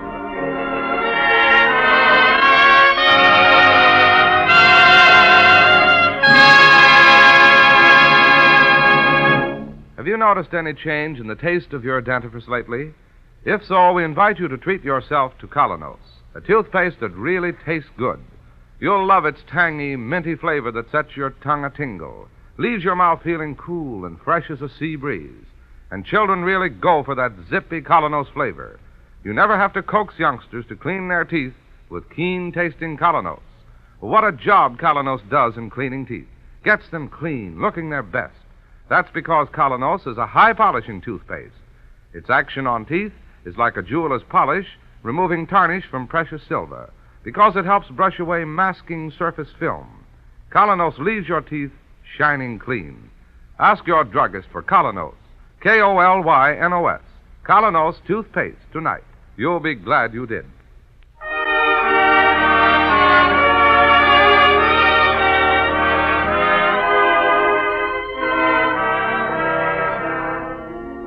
You've been listening to Mr. Keene, Tracer of Lost Persons, now on the air at a new time, every Thursday night, 7:30 to 8 Eastern Wartime, over this network. Don't miss Mr. Keene next Thursday night when the kindly old tracer turns to the case of the lady who didn't want to be found. This is Larry Elliott saying good night for the makers of Colonos toothpaste and inviting you to listen to Friday on Broadway at 7:30 p.m. Eastern Wartime over most of these stations tomorrow night.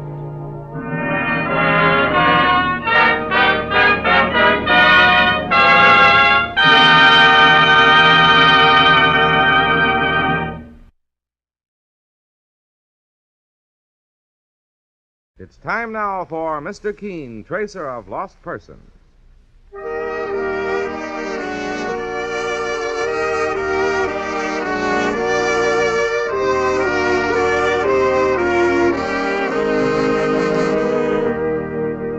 Ladies and gentlemen, Anison and Colonos present Mr. Keene, Tracer of Lost Persons, one of the most famous characters of American fiction in one of radio's most thrilling dramas.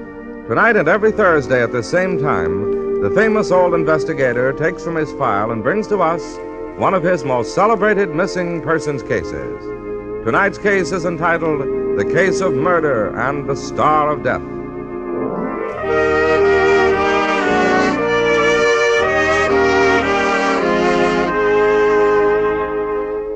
Anison is like a doctor's prescription. That is, it contains not just one, but a combination of medically proven active ingredients. That's why Anison gives such incredibly fast, effective relief from headache, neuritis, or neuralgia pain. Many people have been introduced to Anison tablets by their own physicians or dentists.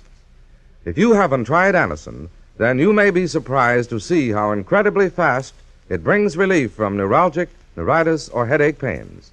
For most effective relief, use only as directed. Ask for Anacin at any drugstore.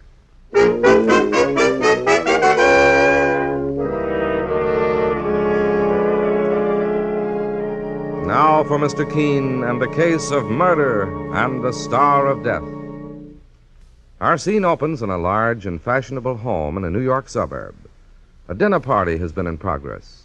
But now the three guests have gathered in the library, where the host, Mark Adams, observes with some amusement that they're all looking forward to a surprise he's been hinting about. A surprise he is soon to reveal to his regret. Yes, indeed. Mark! Yes, Loretta. What is this remarkable surprise you have for us? Yes, what's the big secret? You've got something up your sleeve, old man. Oh, no doubt about it, I have, Paul. As a matter of fact, that's why I invited you all to dinner this evening. Then please don't keep us in suspense. I shan't, Edith, my dear, but first, a prelude to my little exhibit. Loretta, you're a connoisseur of precious stones. Tell me, what's your favorite stone? Well, Mark, I suppose most women would prefer a diamond, but I'm partial to sapphires.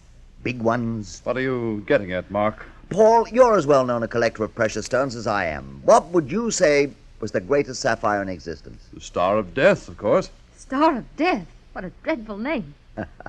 Would you like to see it? You mean you have the Star of Death here? In this box, on this table. What? I sold over 3/4 of my own collection of jewels to buy this sapphire from the Hancock estate, but it was worth it. See for yourself. There. Oh, look. Lovely. Really, it's magnificent. Oh, it's beautiful, Mark. When I said I had a treat in store for you, I meant it. What happened to the lights? I don't know. They just went What out. could it have been? They Put the lights on, somebody. Oh, wait, I'll find the switch. Here it is. There, Oh. that's better. Someone must have accidentally brushed against the wall switch and turned the lights off. Mark, the sapphire. It's gone. The Star of Death is gone. Very well, I can go along with the joke. Will the one who took the stone please replace it in the box on the table? Look here, a practical joke is one thing, but that sapphire's worth a fortune. Mark, Just a moment, Edith. Someone in this room is evidently a fool. Or a thief. But I'll give him or her a chance to save face. I'm going to put the lights out once again, and when I turn them back on, I'll expect to see that sapphire replaced inside this box, with no questions asked. Otherwise, I'm calling the police. You'll have just 5 seconds while I turn out the lights. Here goes. Remember, 5 seconds. Out! Ah! Mark! Let me at that light switch. Mark! He's on the floor. Don't touch him, Edith. He's dead.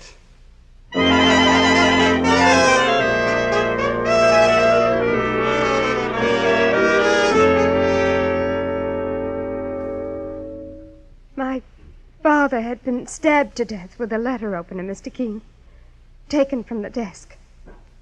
He was murdered for that sapphire, the Star of Death. I read about the case this morning, Kay, in the newspapers.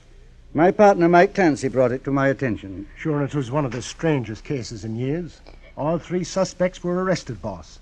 But the police don't know which one murdered Mr. Adams and stole that sapphire. Where were you at the time of the tragedy, Kay? Away for the weekend at a friend's house. Oh, Dad had only taken my advice. I begged him not to buy that sapphire. Why were you against his buying it, Kay? You've heard about the stone, I'm sure, Mr. Keene. Its history is horrible. That's how it got its name, the Star of Death.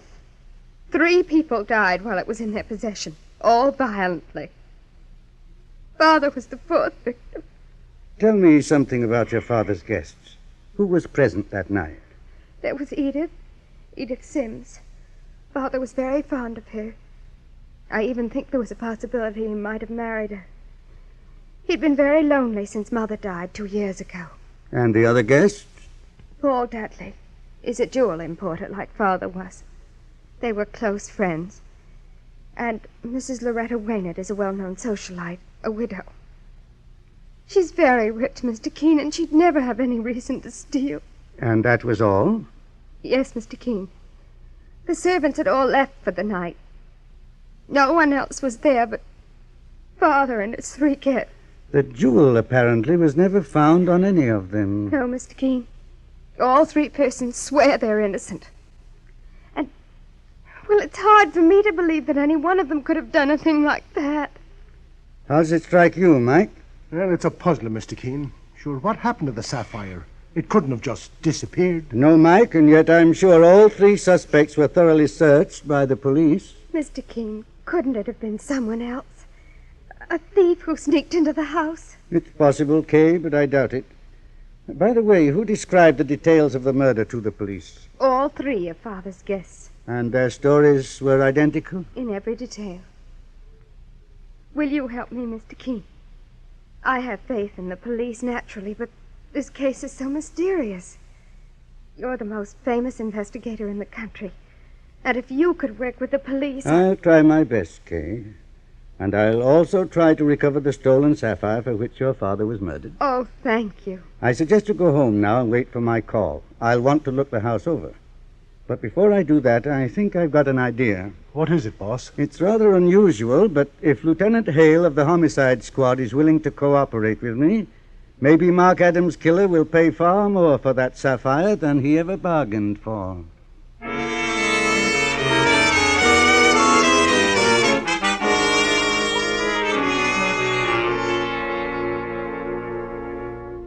But what you're suggesting, Mr. Keene, is dangerous. I know that, Lieutenant Hale. One of your three prisoners is a killer, but I doubt if you'll ever find out which one is guilty unless you release all three. But what good will that do? That sapphire, the Star of Death, hasn't been found yet, has it? No, Mr. Keene. Then it must be hidden somewhere. Well, obviously. Very well. Your police officers were with the three suspects from the time they left the Adams house, isn't that right? In other words, the sapphire is still inside the house. Exactly. But we've searched the place thoroughly, Mr. Keene. The murderer wouldn't have been foolish enough to stab Mark Adams to death if he or she didn't have an excellent hiding place for the sapphire. Then how will we get the stone? We'll let the killer find it for us and expose himself at the same time. Sounds like a good idea if it works. You can have the three suspects trailed by your plainclothesmen, but I prefer you wouldn't. Any slip-up would make the killer suspicious and spoil my plan. All right. I'll go along with you, Mr. Keene, on one condition. What's that, Lieutenant? I'm going to station a man at all the airports and railway terminals. I don't want my pigeon to fly the coop. I'm sure your pigeon will stay right here, Lieutenant, until he has his hands on that sapphire, the Star of Death. And when he reaches for it again, we'll have our hands on him.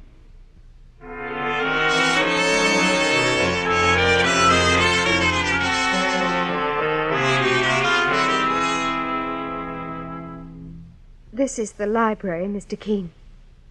It's the room my father was murdered. All right, Kay. We'll examine it thoroughly for any trace of the missing sapphire. Well, I'll go over it with a fine tooth comb, Mr. Keene. Good, Mike. I suppose that heavy desk has been gone through, Kay? At least 1,000 times. The police looked under the carpets and opened up the upholstery and the chairs. There isn't a spot in this room that hasn't been searched. Isn't that the doorbell? Yes. Excuse me, Mr. Keene. Mike. Yes, boss. Never mind the search. After what Kay has just told me, I'm sure we'll have to wait for some kind of a break. And we may be getting one right now. How, sir? I've been expecting the murderer to make some excuse to return to this house for the stone. Let's see who's at the door. Mr. Keene, this is Paul Dudley. How do you do, Mr. Dudley? Mr. Keene, this is a great pleasure, sir. I'm very glad to know you. My partner, Mike Clancy. How do you do? Pleased to meet you. Mr. Keene, Lieutenant Hale at police headquarters told me you were responsible for my release. I thought you'd be here with Kay Adams, and I wanted to thank you from the bottom of my heart for your confidence in me. That's quite all right. The murder was a shocking thing, and Mark Adams was my friend. But I trust the police now realize who the guilty woman is. Oh, you believe they have the killer? Naturally. That's the only reason they let me go, isn't it? And who do you think she is, Mr. Dudley? Why, Edith Sims, of course. Oh, no. Edith Sims. It's a horrible thing to say, I know, Kay, but I know more about Edith and your father than you do. Just what do you know, Mr. Dudley? I know Edith was poor, Mr. Keene, and she wanted to marry Mark. I also know he'd made up his mind not to marry again because of his daughter, Kay. I see. Sounds like more company, boss. Yes, you stay here with Mr. Dudley, Mike. I'll go to the door with Kay. This way, Mr. Keene. Is it true, Mr. Keene, that Edith Sims is being held by the police for Father's murder? No, Kay. No one's being held at the moment. Kay, darling. Oh, Edith. Are you all right? I know how you must feel, dear. When your father died, everything I lived for went out of the world.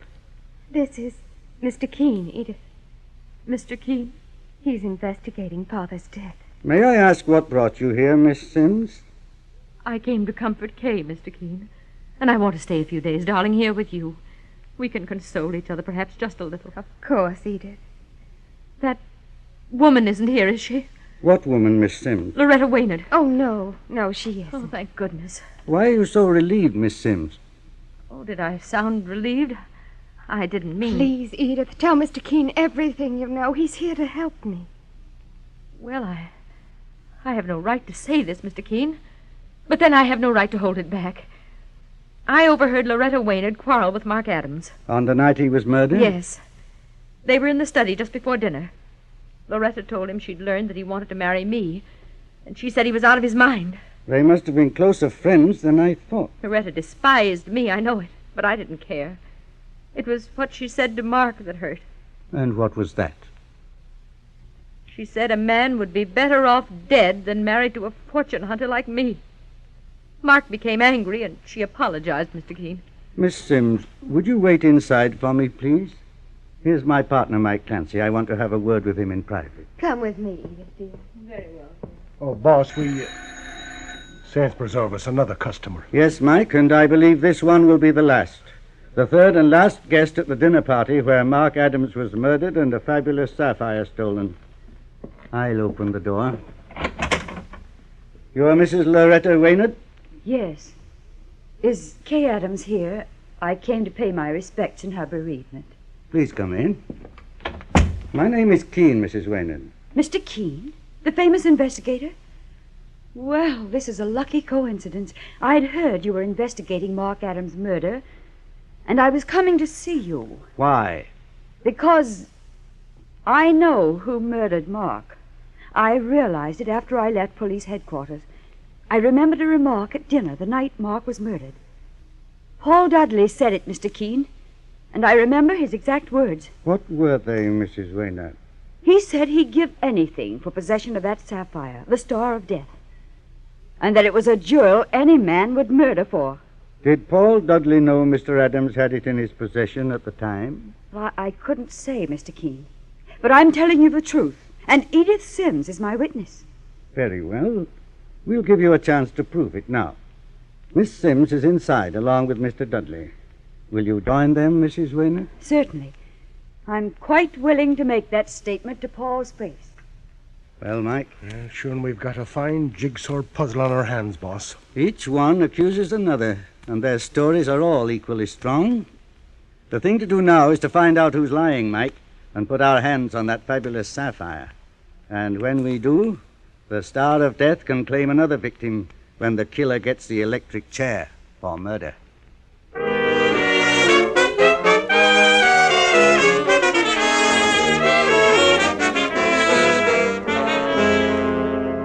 In just a moment, we'll return to Mr. Keene and the case of murder and the Star of Death. Meanwhile, here's a marvelous new scientific discovery that actually helps prevent cavities in your teeth. Yes, actually helps prevent cavities. It's Kalinos Anti-Decay Tooth Powder with ammonium ion. Greatest dental discovery since the invention of the toothbrush. Discovered by a great Midwestern university, this scientific ingredient reduces the lactobacilli bacteria in the mouth to help prevent harmful tooth decay.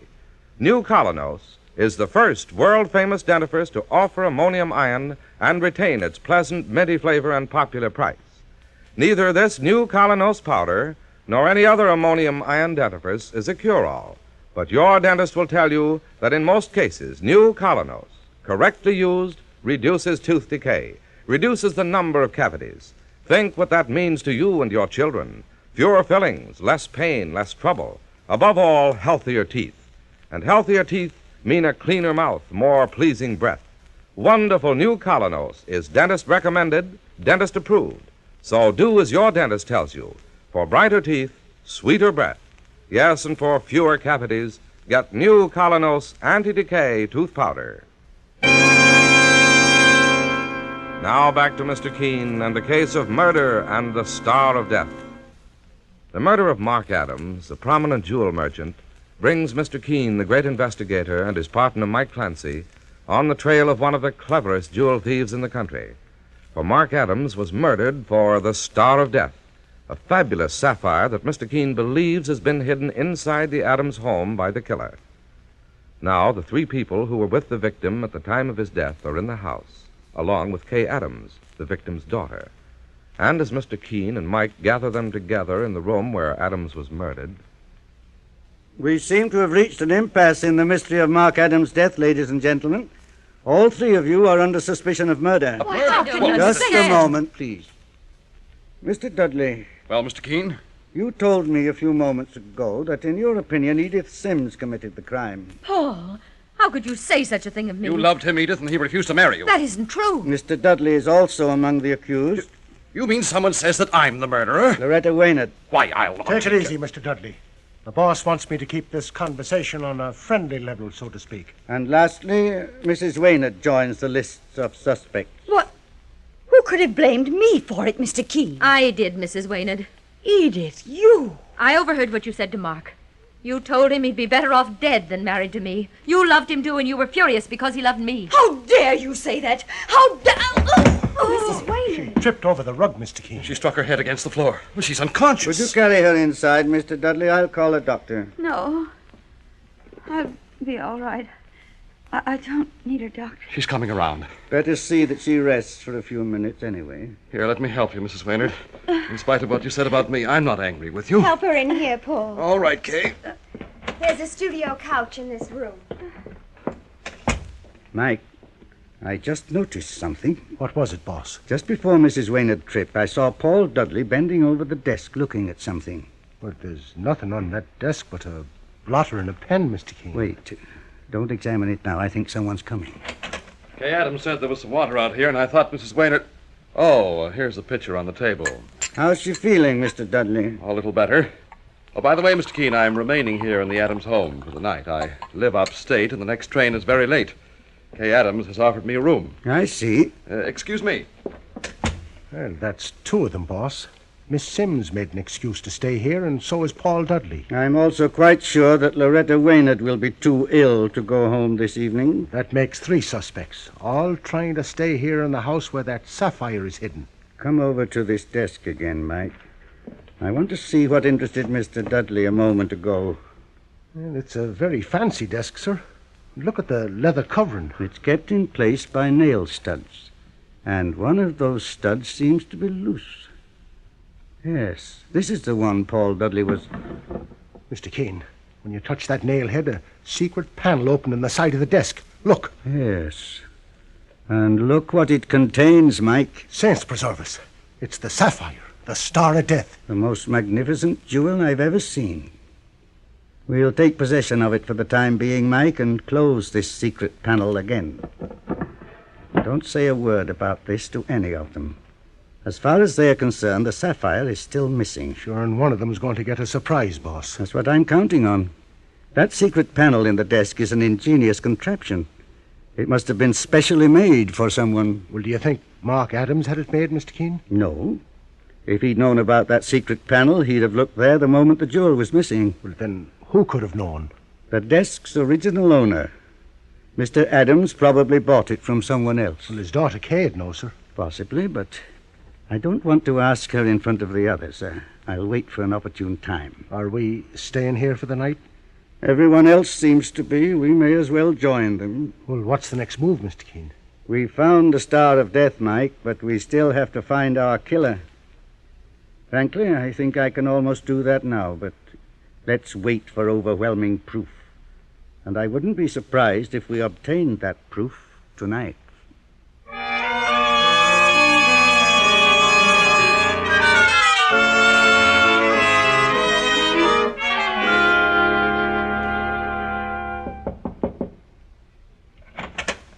Mr. Keene! Shh, not so loud, Kay. I hope I didn't waken you. No, I've been trying to read. Are the others asleep? Apparently, all but Mike Clancy and myself. He's in the library waiting for me. What is it you want, Mr. Keene? I didn't get a chance to talk to you alone, otherwise I'd have asked you this before. Where did the furniture in this house come from? Did your father buy it himself? No, it came with the house when we bought it. How long ago was that? 2 years, Mr. Keene. And who sold it to you? Father never told me. I was in school in Switzerland at the time. Where's the deed to the house? That would give the person's name. Why, the deed must be in Father's safe. And where's that? In Father's study. Do you want the combination, Mr. Keene? If you know it, eh?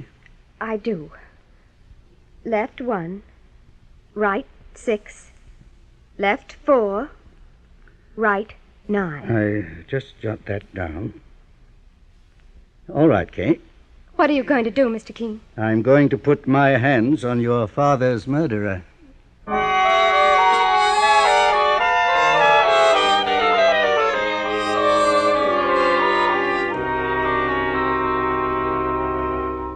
Mr. Keene? Yes, Mike. Put the lights on here in the study. Did you get what you were after, boss? I have it right here. The deed to the house with the seller's name on it. Everything seems to have worked out according to my suspicions, Mike, but there's one more thing we have to do. What's that? It's going to throw a scare into a few innocent people, but it's the only way to get final proof. You go upstairs, Mike. Knock on every bedroom door and spread an alarm that the house is on fire. Boss, are you joking? No, Mike, I'm serious. Don't behave as if anyone's life is in danger at the moment. Just say the fire's in the cellar and they have plenty of time to leave. Then tell them that the fire has burned the telephone wires and that I've left to get the fire department. And where will you really be, Mr. Keene? I'll be in the library waiting for the killer to recover that sapphire, the Star of Death.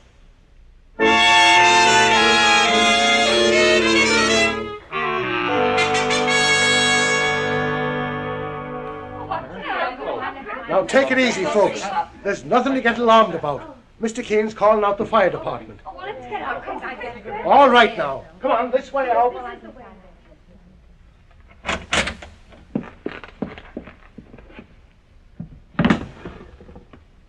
I'll put the lights on, Mrs. Waynard, so you can see that secret panel a little better.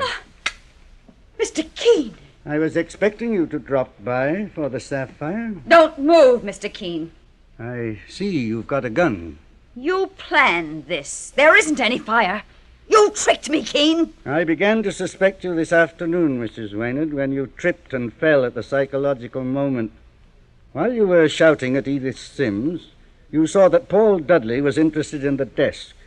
He noticed that loose nail head by accident, the one which opened the secret panel, and you distracted his attention and mine by falling suddenly and pretending to be hurt. So I did, Mr. Keene. Secondly, I found this deed.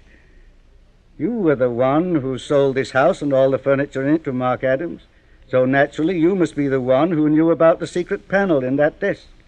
When you murdered Adams, you knew you would be searched for the sapphire you stole, so you hid it there. I sold Mark Adams this house because I lost my money, Mr. Keene.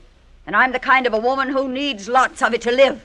He paid you quite a sum for this house, according to the deed. $150,000. But I'm used to having millions, Mr. Keene. You must be quite a gambler to get rid of it so fast. Yes, I love to gamble on anything. A roulette wheel, a race horse, or the turn of a card. I also like to live the way a woman of breeding is accustomed to live. That's why I wanted that sapphire. No woman of breeding I ever knew was a cold-blooded murderer, Mrs. Waynard. The Star of Death isn't inside that secret panel, Mr. Keene. I know it isn't. Which means you have it. Perhaps. Turn it over to me. I'm not playing games now, Keene. You'll either turn that sapphire over to me or you'll get a bullet in your head. How would you get rid of the sapphire? A stone that size? Stop stalling for time. I want that sapphire now. Do you? I'll count to 3. If you don't place it on top of that desk, I'll kill you. 1, 2... Drop the gun. Drop it fast before I... Oh, you put a bullet in my wrist. Lucky you didn't get one in your heart. For a moment, Mike, I thought you wouldn't return in time. I wouldn't have missed you if I'd had the chance. I know that. Mike? Yes, boss. Put in a call to Lieutenant Hale at police headquarters. Okay, Mr. Keene. Tell him we've managed to repay his patience and cooperation by solving this case. Say we found the Star of Death and the woman who murdered for it, and he can have them both at his convenience.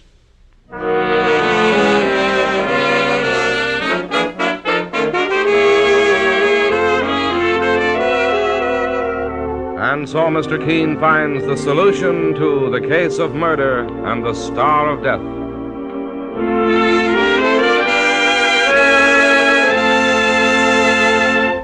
The next time you're suffering from the pains of headache, neuritis, or neuralgia, try Anacin. You'll bless the day you heard of this incredibly fast way to relieve these pains. Now, the reason Anacin is so wonderfully fast-acting and effective is this. Anacin is like a doctor's prescription. That is, Anacin contains not just one, but a combination of medically proven active ingredients in easy-to-take tablet form. Thousands of people have received envelopes containing Anacin tablets from their own dentist or physician, and in this way have discovered the incredibly fast relief Anacin brings from pain of headache, neuritis, or neuralgia. So next time such pains strike, take Anacin. For most effective relief, use only as directed. Your druggist has Anacin in handy boxes of 12 and 30, and economical family-size bottles of 50 and 100. The name is Anacin, A-N-A-C-I-N.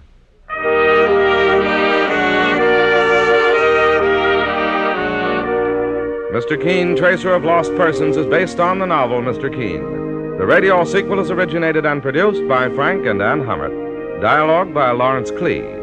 It is on the air every Thursday at this time.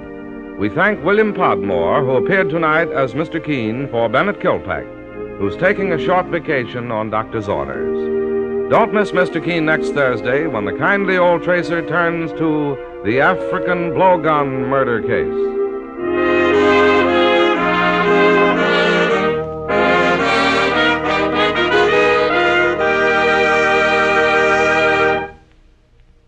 Ever suffer heartburn from acid indigestion? New Bicidol mints, medically proven, quickly rid stomach of that blown-up feeling anywhere, anytime. Bicidol mints give longer-lasting relief than baking soda, help prevent immediate return of the trouble, soothe irritated stomach lining, let you sleep when indigestion strikes at night. Carry new Bicidol mints for fast relief. And always have Bicidol powder in your home.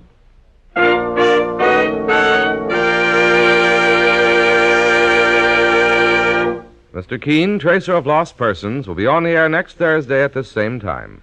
This is Larry Elliott saying goodbye for Mr. Keene and the Whitehall Pharmaceutical Company, makers of Anacin and Colonos, and many other dependable high-quality drug products. This is CBS, the Columbia Broadcasting System.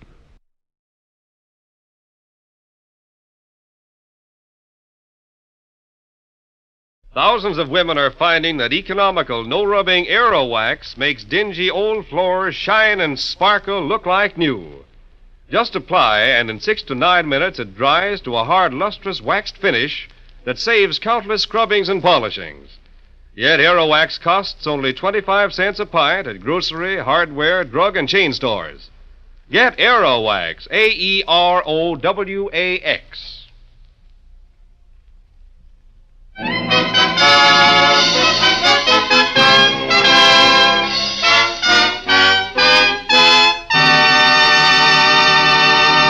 Mr. Keene, Tracer of Lost Persons, is on the air.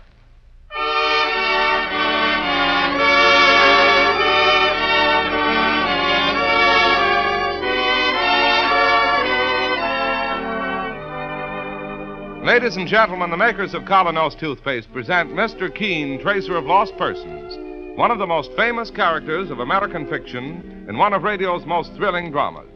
Tonight and every Thursday night from 7:30 to 8 Eastern Wartime, the famous old investigator will take from his files and bring to us one of his most celebrated missing persons cases.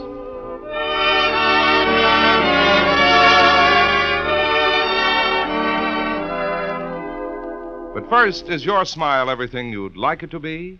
Bright, sparkling, magnetic? If not, try the new Colonos toothpaste thousands are raving about. It's a high-polishing toothpaste that acts like a jeweler's polish in removing tarnish from silver. Quickly, but oh so gently, Colinos erases stubborn surface film from your teeth, revealing all their glorious natural brilliance. Get Colinos, K-O-L-Y-N-O-S, Colinos toothpaste at your drugstore tonight.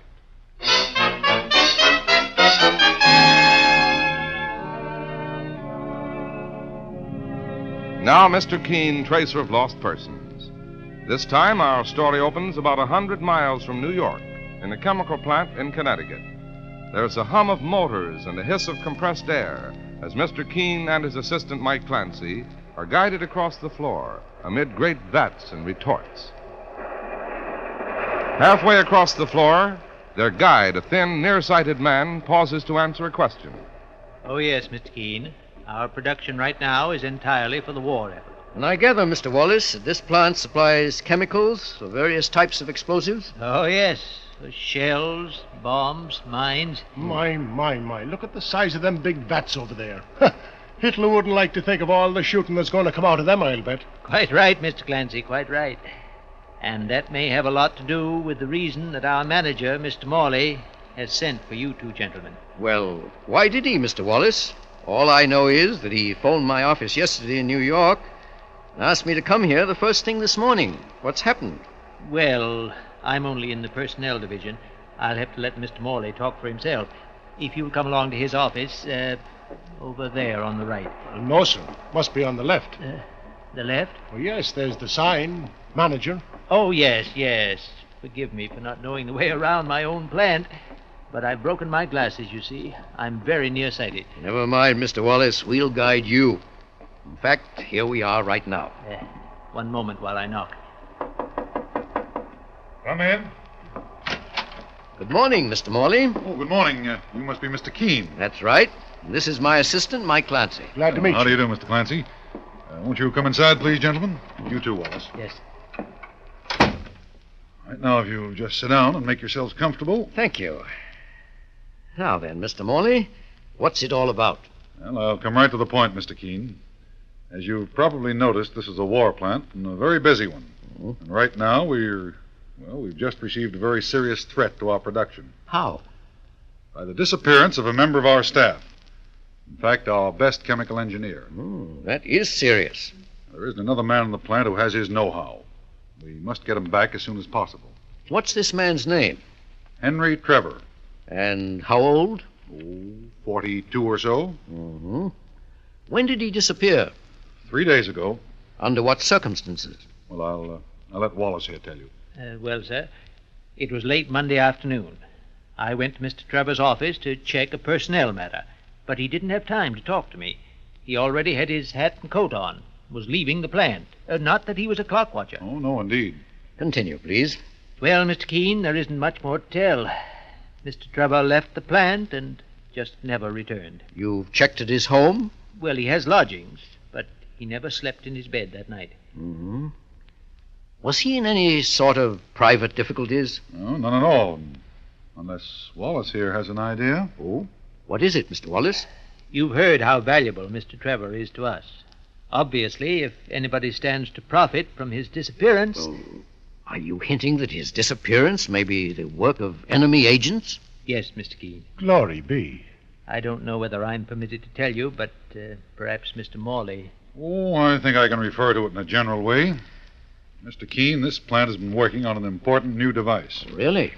And Trevor was handling all the experiments. Well, that is important. And what's more, Mr. Keene... Yes, Mr. Wallace? When I went to his lodgings to make a check, I found that several strangers had taken rooms there recently. Really? Oh, we'll have to look into that. But first, I'd like a few more facts on Trevor's professional background. Well, Wallace can give you all that, Mr. Keene. Yes. In fact, I've dug up his folder from my files. Oh, if you don't mind reading it to me. Oh, dear me, my glasses. I'm half blind until they finish making me a new pair. I'll read it myself, then. Notice Mr. Trevor came here only 6 months ago. Yes, that's correct. And before that...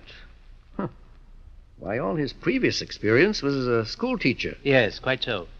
6 months as chemistry instructor in the Tappingworth School for Boys. Before that, 6 months at the Jones Walton School.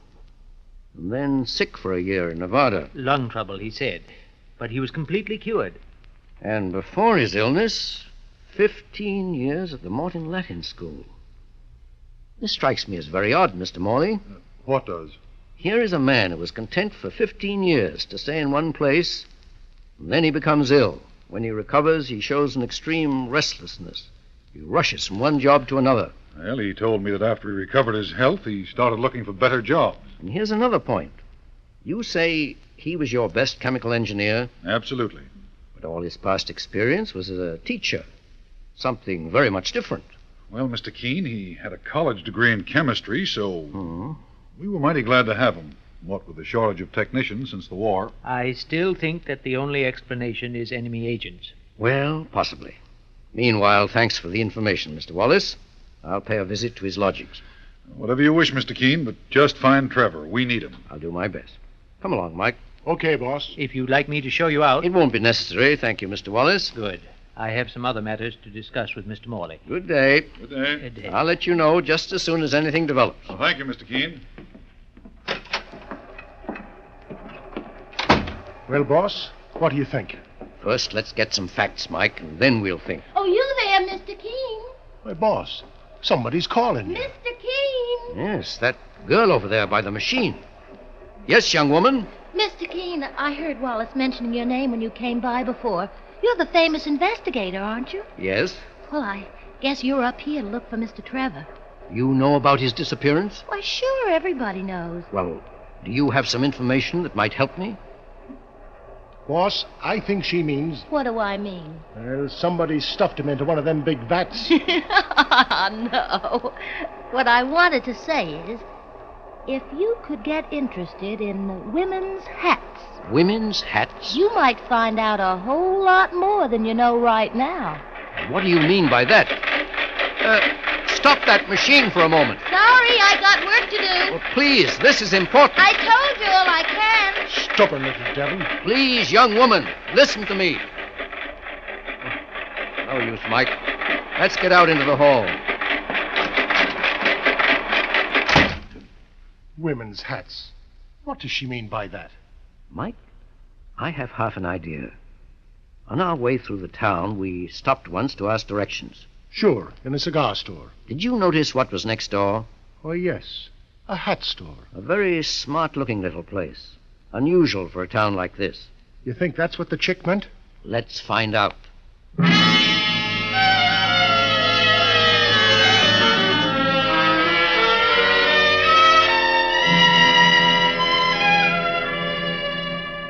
Here we are, Mike. This is the place. And there's the owner's name on the window. Mrs. Lydia Groves. This is only a hunch, but I'm going to play it for all it's worth. Okay. Nobody here. There she comes now from the back room. A brunette. And darn good-looking. Mrs. Groves? Yes, that's my name. You haven't come to buy hats? No, Mrs. Groves. To ask a question. I don't understand. When did you last see Henry Trevor? Henry Trevor? Yes, the engineer from the chemical plant. I don't know him. This is a small community. You must know him. I mind my own business, which is to make and sell hats. But Mrs. And Groves... all my hats are for women. Good day, gentlemen. Oh, but lady, this is important. You've made a mistake. Good day. Very well. Good day. Come along, Mike.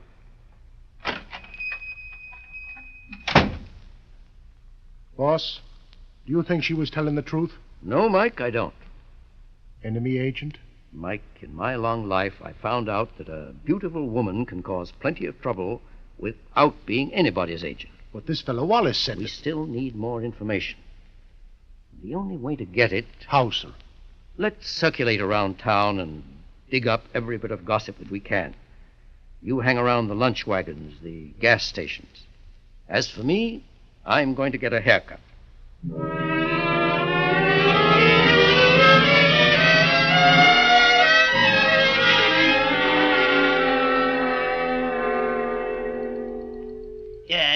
Take more off the side, sir. That's right, Barber. Nice day. Oh, it's a beautiful day. I think it's going to be warm after all. Definitely. Yes, sir, definitely. Yes, sir. Don't think I ever saw you around here before. I'm doing a job for the chemical plant. Oh, chemical plant. I believe our Mr. Trevor is one of your customers. Oh, sure. Every 2 weeks. Interesting about him and Mrs. Groves, isn't it? Him and Mrs. You know. The whole plant knows. Funny thing, he took to her from the first day she come to this town and opened her shop. Thick as thieves, those two. When did she first come to town? Let me see. About the time my wisdom tooth was raising keen, last September. Take more off the side. Yes, please. He hung around her shop all the time? Yes, till folks started talking. So then they took to cover. You know, Thrush Lane. They've been meeting there every night. Thrush Lane? Mm-hmm. Oh, all the spooning and mooning that goes on there. And just where is Thrush Lane? Oh, half a mile south of town, right by the factory. Say, what are you doing? You can't get up from the chair yet. Here's your money. I'll see you later. But I only done one side of your head. Come back. Crazy fella. Running off with only half a haircut.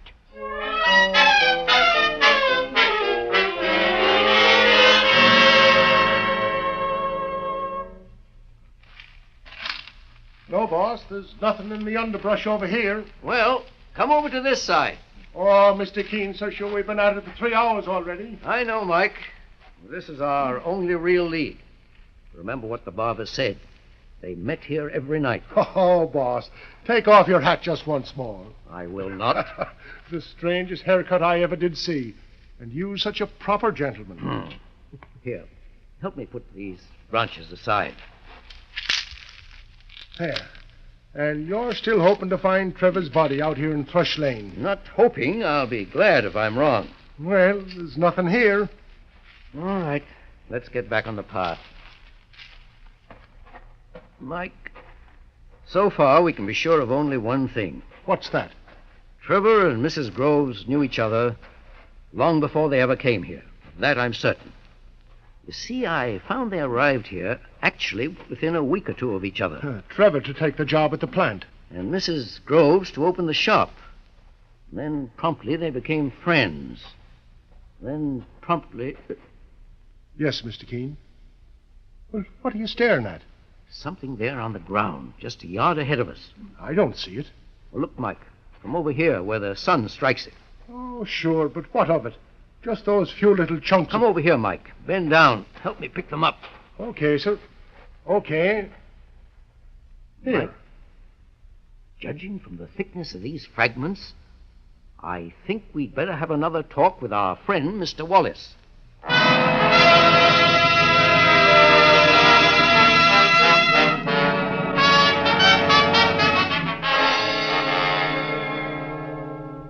And now for a moment, while Mr. Keene and Mike examine their surprising find.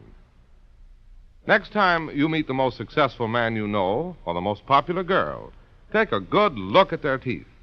Chances are they'll be sparkling and beautiful, with all the magnetism your own smile should have.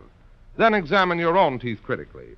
If they're not every bit as brilliant and gleaming as they should be, if they show signs of being discolored by surface film, just do as thousands do. Try the new Colonos, a high-polishing toothpaste. Safely, speedily, Colonos helps brush away masking surface film, revealing the natural luster and brightness of your teeth. Your druggist has an ample supply of Colonos on hand, so get a tube tonight and see what wonders it may do in helping you to add to the charm and appeal of your smile. Remember the name Colonos, K-O-L-Y-N-O-S. Colonos, a high-polishing toothpaste. And now back to the chemical plant where Mr. Keene has a quiet talk with the helpful Mr. Wallace. Yes, Mr. Keene? Is there something more you wanted to know? One or two little details, Mr. Wallace. Fire away, Mr. Keene, fire away. Were you aware, Mr. Wallace, that Henry Trevor was very friendly with a Mrs. Groves? I wouldn't know about that, sir. Well, did you ever notice what route Trevor took when he left the factory at night? Oh, back to his lodgings, I suppose. By way of Thrush Lane? Didn't you ever notice Whether he made a practice of going through Thrush Lane? Did he? I never had any occasion for walking there myself. No? Wallace, when did you break your glasses? My glasses? Why, several days ago. Where? Right here, in my office. Pretty thick lenses, I gather. Oh, yes. Yes, sir. That's why I'm having trouble getting them replaced. Wallace, take a look at these. I mean, these fragments in my hand. Well, how can I, without my glasses? Take them into your hand. Feel them. Bits of broken glass. Very thick bits. The kind of glass that might be used in the spectacle of a very nearsighted man. I don't know what you're driving at, sir. I found these 20 minutes ago in Thrush Lane. Well, the world's full of nearsighted men. Are you sure one of them didn't follow Henry Trevor into the woods last Monday night and overhear his conversation with Mrs. Groves? I'm sure that this one did not. Are you quite finished, sir? One thing more. Do you have any photographs of Henry Trevor in your files? You must have. Yes, sir. I'd like to have one. At once.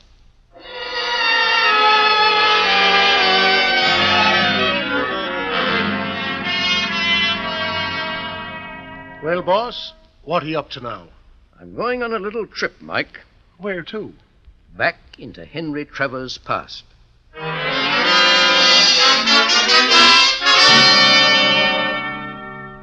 Dr. Grange, you are the headmaster of the Tappingworth School? Oh, yes, for 20 years. Do you recognize this photograph? Why, yes, this is Henry Trevor. He taught chemistry here last year. Excellent grasp of his subject, too. I wish he'd stayed. What can you tell me of his background? Why, he came here from the Jones Walton School with the usual references. That's all you know? Well, yes, Mr. Keene. Thank you, Dr. Grange.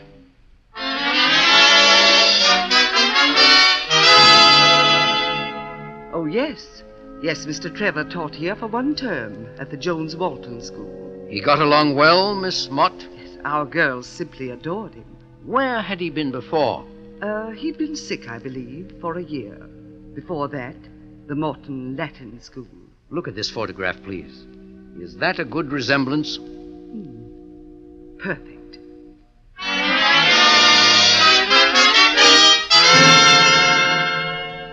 Well, Mr. Keene, we had Mr. Trevor with us here at the Morton School for 15 years, until he became ill. And then he went to Nevada for his health, Dr. Hines? Quite so. You never heard from him again? Only when other schools asked us about his references. I wonder if you would have a photograph of him. Well, we should. Any one of the yearbooks. Here, let me see on this shelf up here. Oh, yes, the yearbook of 1940. That will do very well. Ah, there we are, Mr. Keene. You say that's Henry Trevor? Of course. Well, let me show you a photograph, Dr. Hines. This one.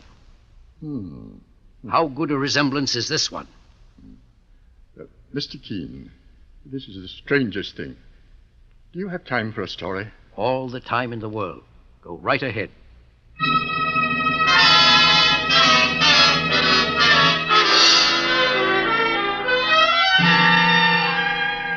Well, Mr. Keene, I began to wonder what had happened to you. I've been away, Mr. Morley, for 2 days. Any luck? Any trace of Trevor? Yes and no. What do you mean by that? He's alive, all right, and well. I'm sure of that. Well, that's... But where he is and whether he wants to be found, that's something else. Mr. Keene, all I know is that I've got to have him back at the plant. He's done fine and important work here. We need him desperately. All right, Mr. Morley. That makes it a whole lot easier.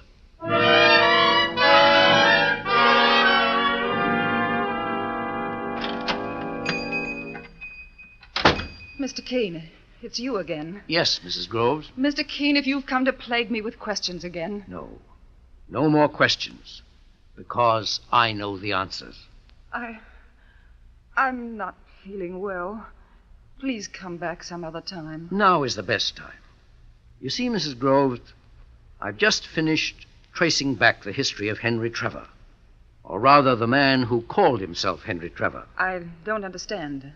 The real Henry Trevor died 2 years ago in Nevada. But I told you that I know nothing about it. And the moment he died, his identity was borrowed by someone else. In fact, by his brother, John Trevor. Oh. Yes, there were 2 Trevors, John and Henry. Both were trained in chemistry. Henry became a teacher. John became an engineer. John, the engineer, was very successful, made heaps of money. But his wife spent it even faster than he made it. I know nothing about it. In the end, this led John to embezzle $5,000 from his company. He and his wife ran away, wandered all over the country, used up every cent they had, because there was no job that John could apply for without giving himself away. Interesting, but I don't see how Finally, 2 years ago, the real Henry Trevor, the quiet schoolmaster, died. Immediately, John saw a chance to borrow his brother's identity and make a new start. And so John became Henry. How did you find all this out? By going back to the Morton School. The headmaster remembered the scandal about the embezzlement very well, and how much sorrow it caused Henry at the time. All that I had to do was to show him the photograph of the man who claimed to be Henry. Quite simple, really, Mrs. John Trevor. What did you call me? You are the wife of John Trevor, the man I've been asked to find. Oh, I don't suppose there's any use now to deny it. None. Yes. It was my extravagance that caused the trouble. I wanted things John couldn't afford. Believe me, I regret the whole thing. We've struggled so hard to live it down. But Wallace found out, the man at the chemical plant. Yes, by following us to Thrush Lane several times and overhearing our conversations. And then he tried to blackmail your husband? Yes. And last Monday night, after John left me, Wallace came along again to ask for money. $500. Otherwise, he would expose John. But your husband refused. Yes, he began to scuffle with Wallace.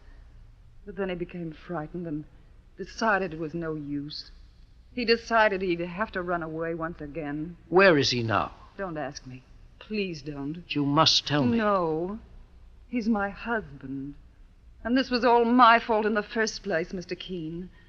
It was my foolishness and vanity that caused John to embezzle the money. Oh, please go now. But, Mrs. Trevor... I beg you, please go. The telephone. Mrs. Trevor, the reason that you want me out of here, would it be because your husband is right now calling you on the telephone? I have nothing more to say. Pick up the phone, Mrs. Trevor. Answer it. But, Mr. Keene... And tell your husband that I want to see him in my office in New York. Any time tomorrow, if he can make it. I don't know. Please do as I say. You won't regret it.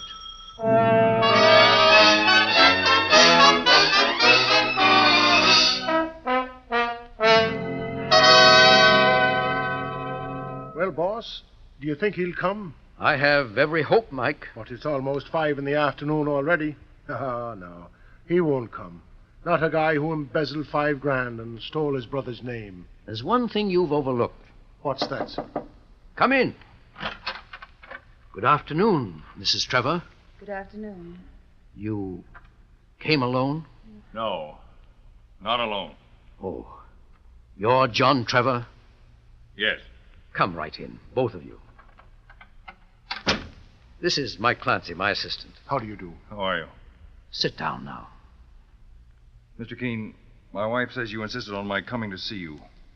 I wouldn't have done it except I was sick of hiding. Trevor, I want to ask a question.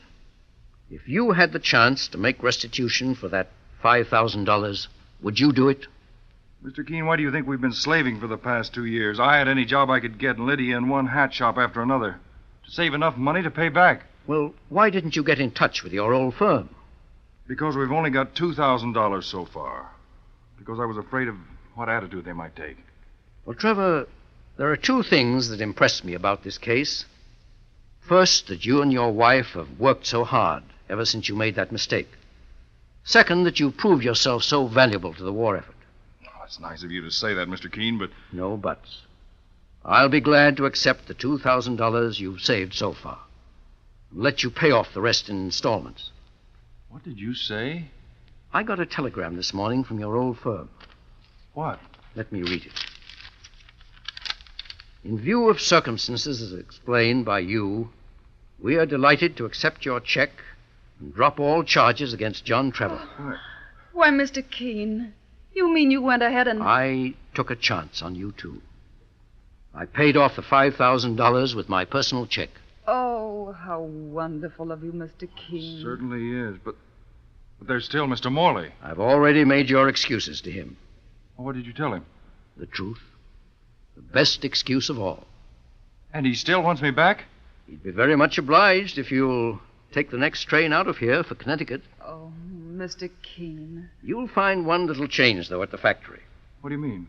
Mr. Wallace has suddenly resigned. Mr. Keene, how can we ever thank you? What kindness. What understanding. Never mind the speeches, or you'll miss your train. Along with you. There's a war on, you know.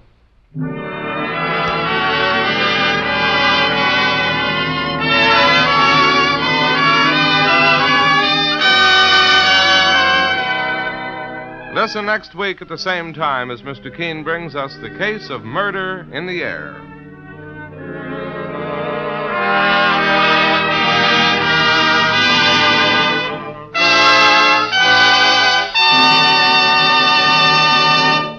Few tragedies strike deeper than the loneliness of a girl or woman who is unpopular.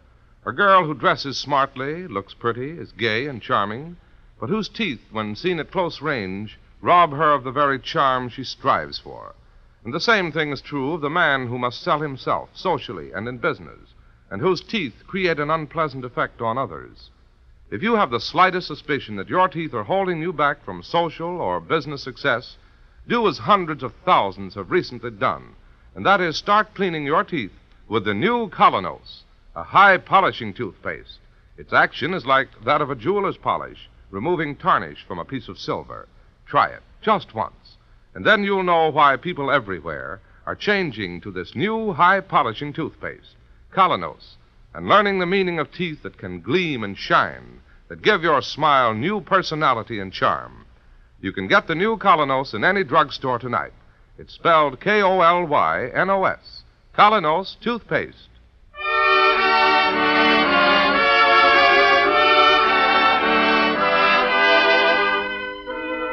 You've been listening to Mr. Keene, Tracer of Lost Persons.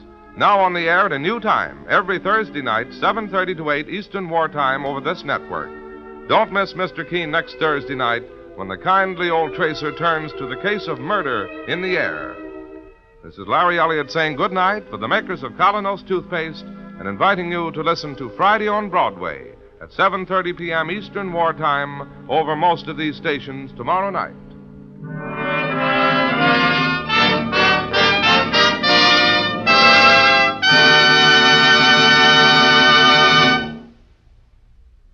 There's a wonderful new way to make floors sparkle like new in 6 to 9 minutes flat. Use Aero Wax, the self-polishing wax that goes on in a jiffy, dries without rubbing. Its marvelous high luster adds beauty to your rooms, saves countless scrubbings. Yet it costs only 25 cents a full pint. Get Aero Wax, A-E-R-O-W-A-X. This is CBS, the Columbia Broadcasting System.